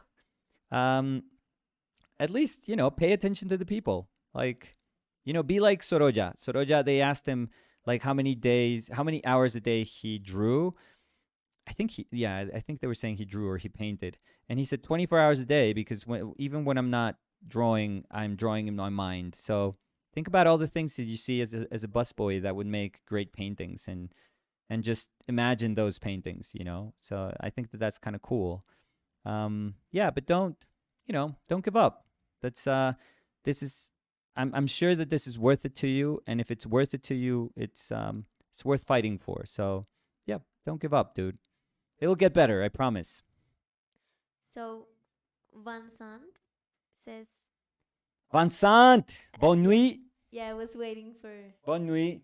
Yeah, because it's very late. But that sounds horrible. Buena noche, Pero no. repítelo mejor. Bonne nuit, Vincent. Ay, es que te sonó como boñui. Bon- Bueno, he says, what was the intent when doing the line at the junction of the sleeve and the body of the sweatshirt? this one or I don't know. So, the which one? line at the junction of the sleeve and the body of the sweatshirt. This This one, I one, feel. maybe? Yeah. Yeah, maybe just to separate shoulder from arm. I feel that that's one of the moments that I have to, but it's a little bit harsher. I was thinking about it. I don't want to eliminate it, Yeah, but it because is a little hard. he says it really pops. Or am I too sensitive to this kind of model? No, no, no. It's actually the hardest line that I have in the painting, Vincent. So So Ananya says, thank you, Nick, for the oh, advice about um no, no. Boy. Yeah. Yep. Mm, so I'm looking again for more. Y no nos respondió nada Rafael. Yeah, but he says he's gone. I don't know if he's still here, but he says, beleza, LOL, parabéns, legal, obrigado, bom dia, boa tarde. You guys are so funny. Ah, And so then he said, bye people, have a nice weekend, Danny, Nico, and chat. we scared him off with Yeah. our Yeah. Portuguese. And I was gonna Portuñol. sing because No, no, I no. I remember. mean, we want to keep the people. Danny, I we know. want to, like, the objective is I to know. keep the people here. I just know two things in Portuguese. Mm-hmm. The birthday song, Mm-hmm. and when my sister was doing her classes on Portuguese. I don't know if you remember that she graduated from a Portuguese course, Mm-hmm. and they You remind me of that every day. and they played a song. I remember, like a super cheesy song. Yeah? Yeah, and I know that song. Yeah, you played that for me. I remember when we met. And I don't know how to pronounce And you any sang of that? the words. Oh, no. But Oh, I but you like sing with such, security. And it seems like you want to sing right now. No, I don't know. I don't want. I'm getting vibes that you want to sing. No, No, because go for it. I mean, if you want, go for it. we would lose more people that. Yeah, with but the I same mean, analogy. what do we have to lose? So they're saying, uh, It feels like you aren't really fussed with the art world, but do you ever question painting's value in contemporary art?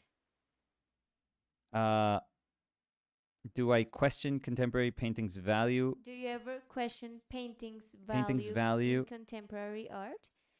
So maybe if you can explain a little bit more the question, Yeah, value in terms of like monetary yeah, like or art market value or value as in cultural value. so Rosalind says, please sing, Danny. Yeah. And Raphael says, sing for 5 seconds, Danny, please. See. I would and Dania says, I wouldn't mind listening to Danny sing. Oh, Oh you my would God. Oh, mind. you would mind. Yeah. You No, know who else would mind? The neighbors. Yeah. yeah, I would sing You know who horrible. else? Like there's construction workers outside and they have I mean there's all sorts of power tools going off. Sandy could sing on top of those, I feel. You said Sani? Danny Danny could sing? Danny could ding. Danny could sing, yeah, above all that. Yeah, the pitch of her voice is an acquired taste for sure. Yeah. Yeah, but I would love to be a singer. Yeah. Like not in this life Yeah, I would love because to have hair, but yeah, come I don't on. have the voice, but yeah. No. But Raphael, You I know don't what's know essential to be a singer? a The good voice. voice, yes. Raphael, I don't know if you know the song because maybe you like it, but it's like super cheesy. It's from a woman called Yvette Sangalo. Oh my Yeah, God, she's. I'm not gonna sing, Oh, you sound like you are but like no, but 5 minutes from just full karaoke. no, but it was so funny to me because my sister told me that the teacher always played the song. Like they had like tarea, like a homework to Yeah. memorize Oh my God. the letter of the song, and The she lyric. played it. Yeah, I would be so happy in that class. Mm, That's a lazy ass teacher, but anyways, um.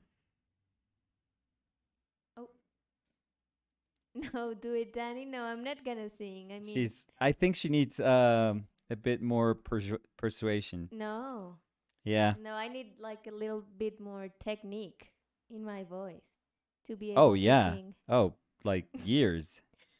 Mm, Who do you and think sings better out of the two of us? oh, me. Oh my God. You don't sing. Yeah. Because you always say like, "Oh, this song is a better fit for me," but because you just talk the lyrics of the song. I just What? When do I all say like this I song's a always better fit for me? salsa, Oh yeah. and Yeah, you yeah, I'm just good. try to put like a lower voice, and you No, think what you're is that? What am super I what good is that? singing.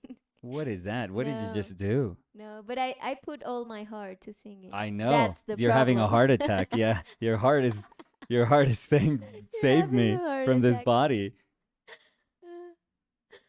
Oh, so Rafael says, I swear that every single Brazilian in Earth at least knows who's Yvette Sangalo. Yeah. Oh, so yeah, I wasn't that up with that.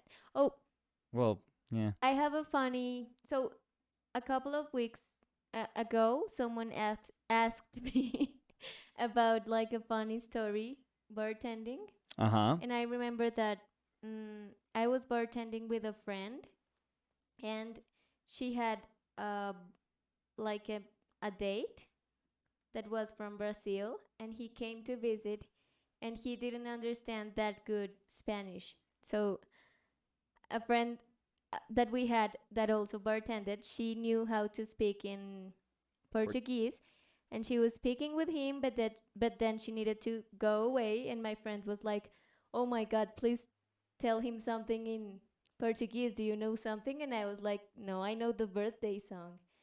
And she was like, "Oh, please sing it to him." So I did.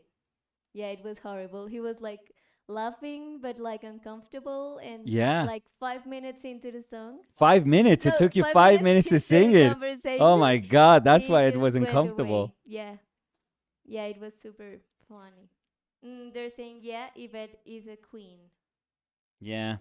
Wasn't it raining in that Video? concert? Yeah, that Let you me see. showed it to But me. I don't No, I don't because know why I remember, like, maybe it's raining. maybe if I put it here, No, nobody wants to sing that. Nobody wants to hear that. no, and they would put down the video. Right, right, right.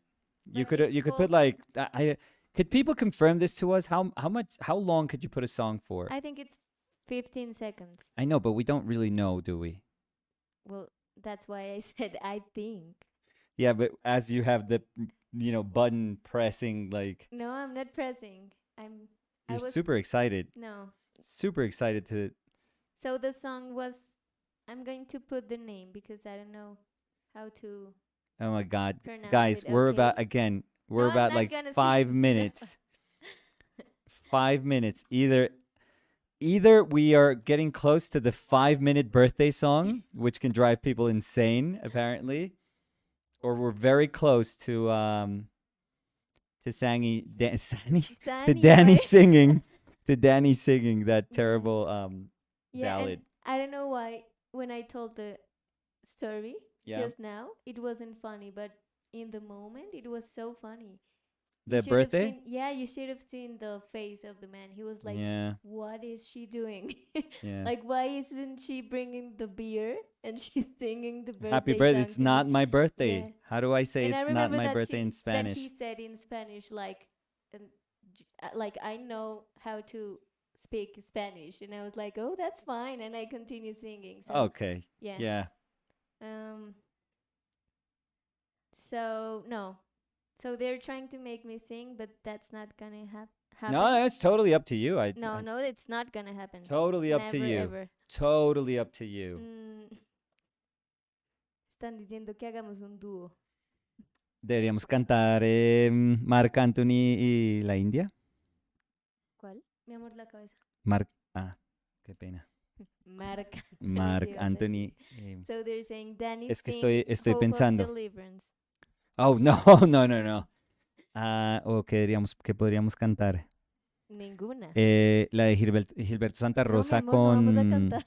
¿No? ¿Cómo es que se llama? So Nicolas is trying to convince me to sing like a duet. Duo? How do I say that? Duet. Yeah. Duet? Yeah. Duet. Duet. Duet Sangalo? No, no, no. She's drunk now.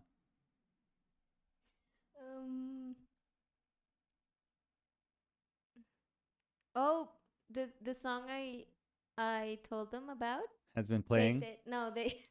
They said I remember having to sing this song for graduation in middle school here in Brazil. Oh my god. So it's like a super important singer. I didn't knew that. So, do you want to sing, Nicolas? Because I don't see No. any new questions. No, I don't know that song. No, another one. Oh no. No. I can sing, but I would probably need alcohol to be No, but you to get some like courage. you can sing, meaning that you can make words come To out make of sounds your mouth. that have yeah, but you sounds? cannot like sing. No, I I think cannot that sing either. So yeah, so yeah, well you're quick to throw stones, But- aren't you? I think I can hit a note more Uh-huh. than you. No, I Don't you don't think? like hit it with a bat. If you're hitting it with a Destroy baseball the bat, note. die. Die note. Um, No, I think I could sing. The thing is I never tried to sing at my full potential. And I've heard you try to sing at your full no, potential. you haven't. Oh my god, I have. Yeah, No. cuz you start screaming. It is like a scream. No, but because I'm passionate about music. I know. Like, remember that we went to a karaoke? ¿Cómo se dice? Karaoke. Yeah. Karaoke? Yeah, yeah, yeah. Yeah. Yeah. I was in the microphone like all the night. Yeah. You remember? Yeah, somebody took the batteries out. Yeah, so they're saying con bico se. Ha ha ha. And yeah, so there's no one saying anything. I think they just left. I know you lost everyone. No, and to be super honest, I think we're getting close to maybe calling it quits. Maybe not quits, as in I'm quitting the painting. It's just that I feel I was hesitant about putting like a brighter blue up here. I think that it will clash. Like I'm okay with this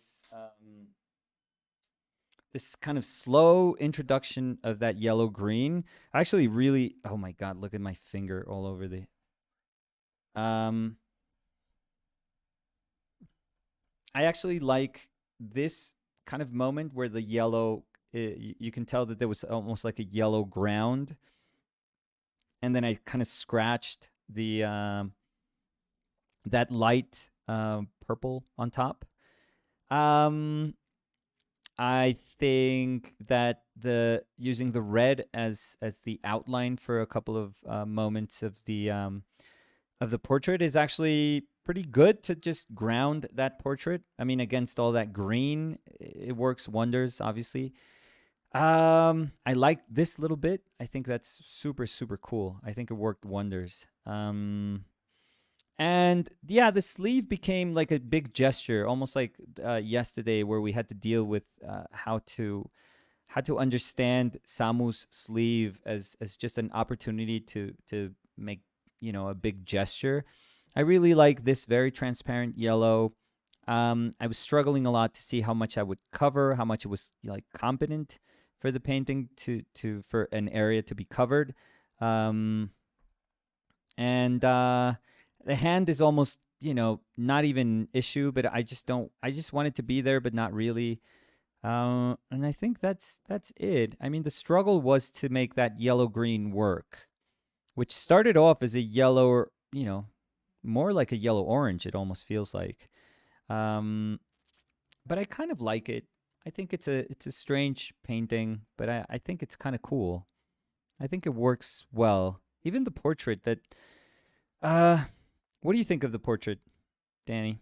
I like it. Yeah, Yeah. I mean, it. I think you I was gonna say struggle, but no. Yeah, Like you fight with it a lot. yeah, I had to. But Well, I think well. it's in a good place. Yeah, yeah. I like it. Yeah, But I'd be that's me. curious I to don't know. see. I'd be curious to see how it compares to the moment that we had at the beginning, but it doesn't matter. Like that moment, I can never get back. So, but I'd be curious to see just so I could compare it. But Yeah, they're saying, I love it, and a bright blue upper left would be cool. don't I you think it would kind of compete though a little bit? they're also saying, I love aloha. I don't know what I Uh, said.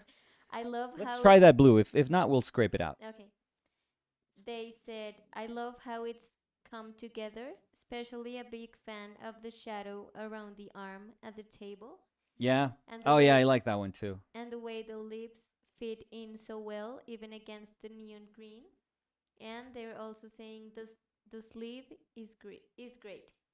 Oh, cool, cool. Well, I'm noticing I can't really. I mean, I'm dragging. Well, brush my brush is dirty, so that's not gonna make my color so super, saturated. And I'm also dragging it on top of like fresh-ish paint, but I wouldn't push it past that really. Does that look okay, Danny? In maybe it has to be thinner.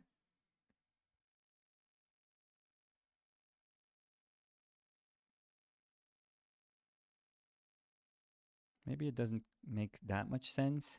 Does it compete, Danny, with because I can't really No, see I don't my whole think so. painting. But you can No? like look here.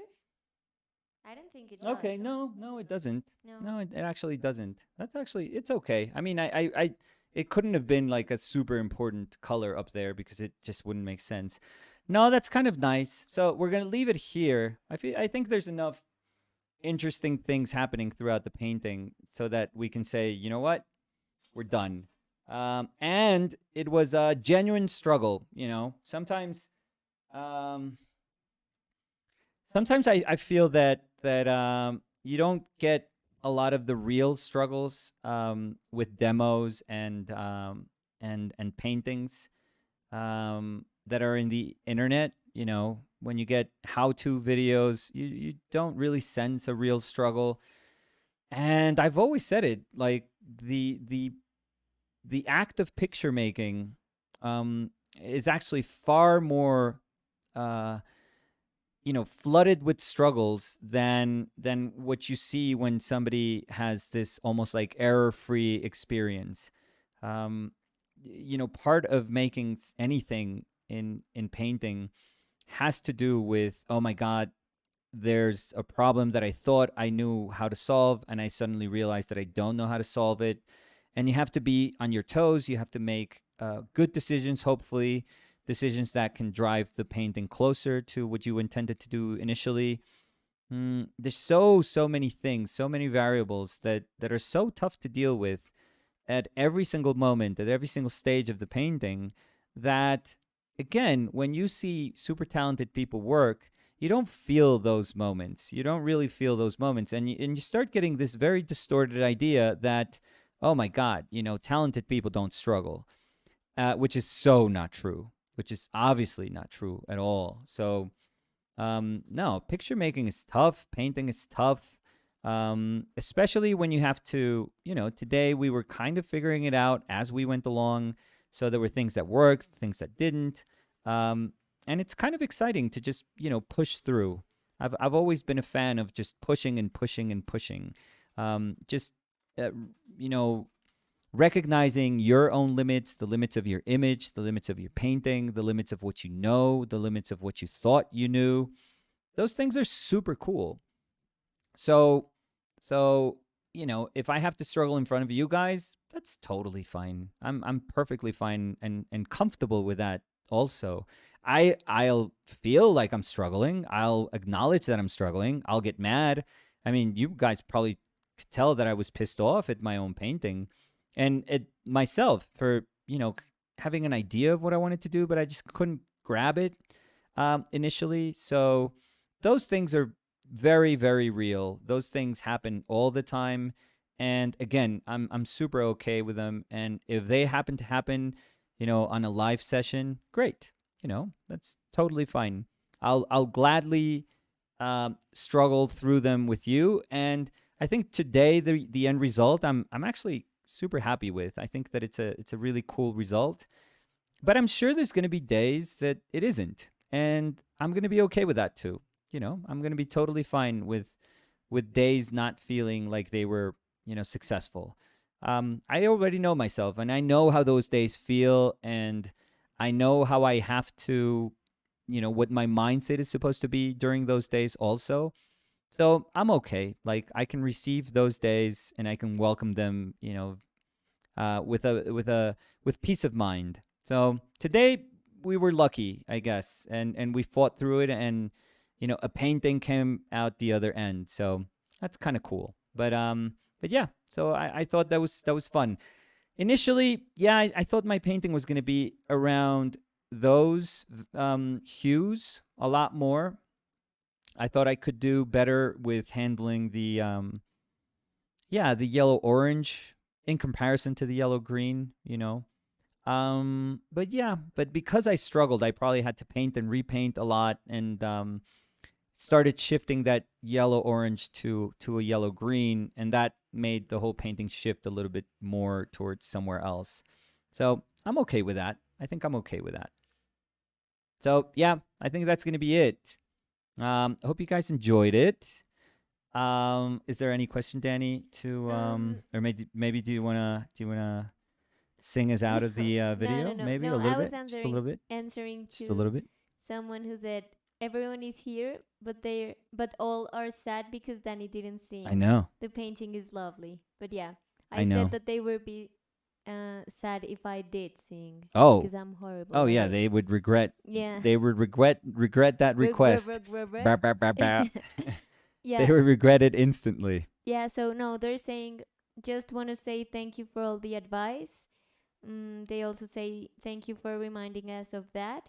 Van Sant says, I think that it's the least defined nose since the beginning of the project. That's And awesome. and he But says, I hope that it works though. these pink fingers balance the whole painting so well. Oh, thank you. Yeah, I thought that was Mm. a simple but kind of cool choice. And but it couldn't pop. It couldn't be just a bright pink. It just has to be enough to be subdued. But thank you. That's super cool. Yeah, and they're saying yes. Thank you both. Always brilliant advice. Love you guys. And I don't know. I'm trying to look for the last question. Maybe. Do you think? Yeah, yeah. Mm, Anything. what's It's a your free for go-to all. drink? Free. Oh, go to drink.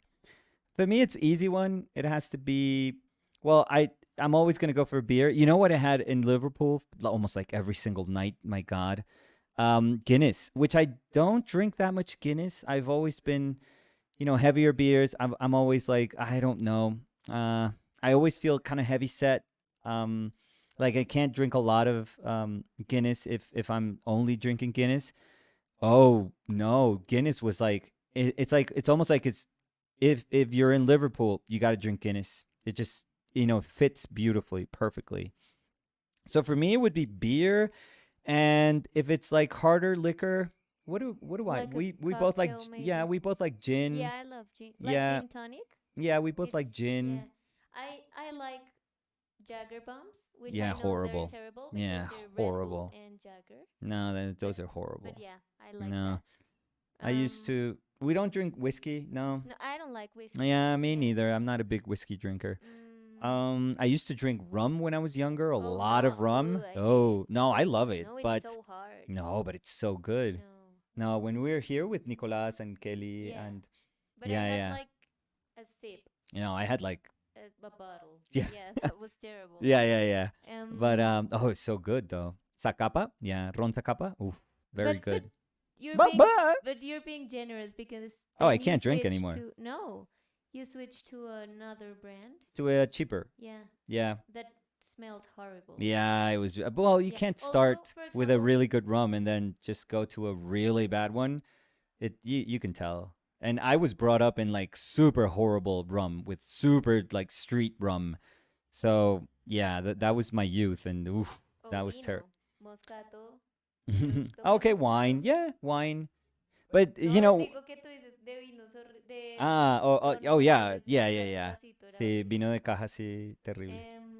Yeah, But we talk about it, and both Danny and I we just rarely drink, to be yeah, honest. Like we enjoy, like if we can drink, fine. But yeah. But I think we've told you that we had some friends here, and we were having lunch, and one of them brought a six pack of beer, yeah, and she had one, and the other five are are still still in the fridge. in the Yeah, fridge. Yeah, and this was still like in the fridge. maybe like January.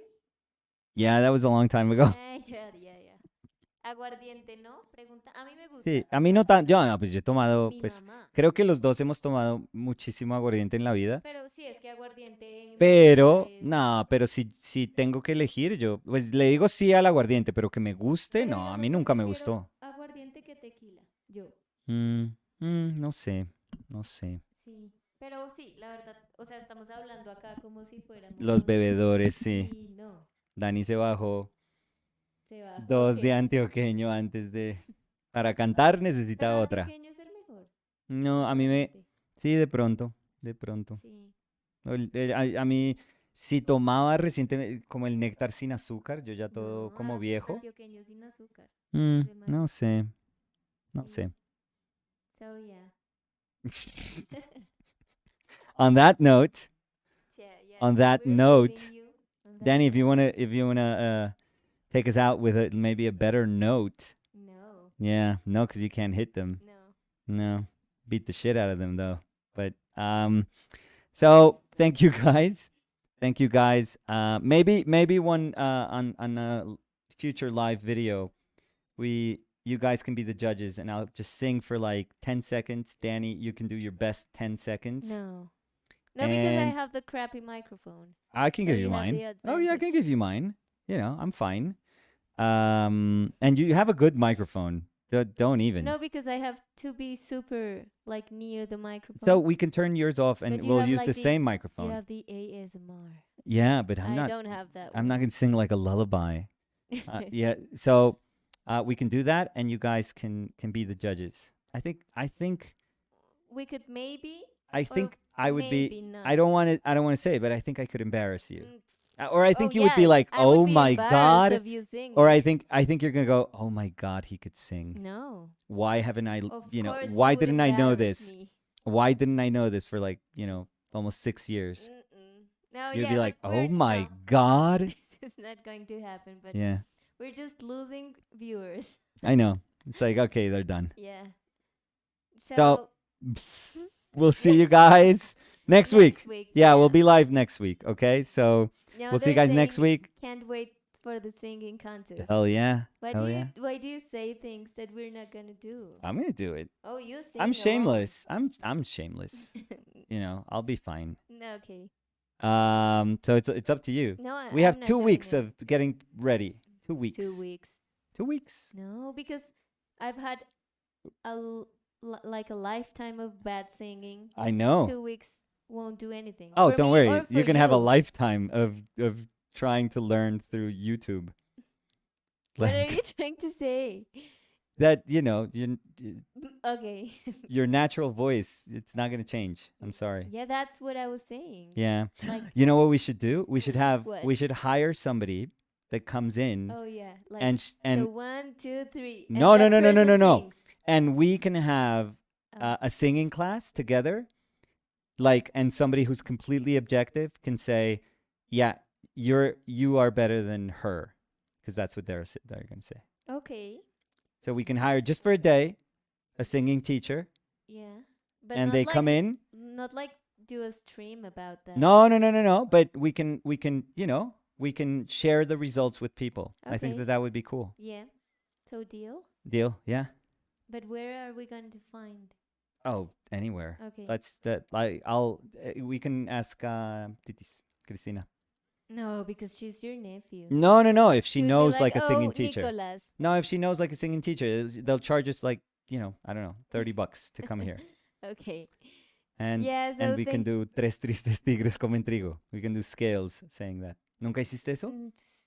¿Cómo No, calentabas la voz tú en tu colegio? yo no calentaba la voz. No, es que si ves, yo sí. No, yo tocaba flauta dulce. No, por eso no. La Xilófono. flauta salada te sonaba. ¿Tú no Xilófono. sabes tocar flauta dulce? No, nunca pude. Eso no quiere decir que no pueda tocar. No, y yo No pueda calentaba cantar. con el... No, no, ya... Con el balón de No, fútbol. no, no, con otro. Bueno, Bueno, so sí. Thank you, everyone. we'll So, see you next week. Yeah. Thank you guys. Bye. Bye.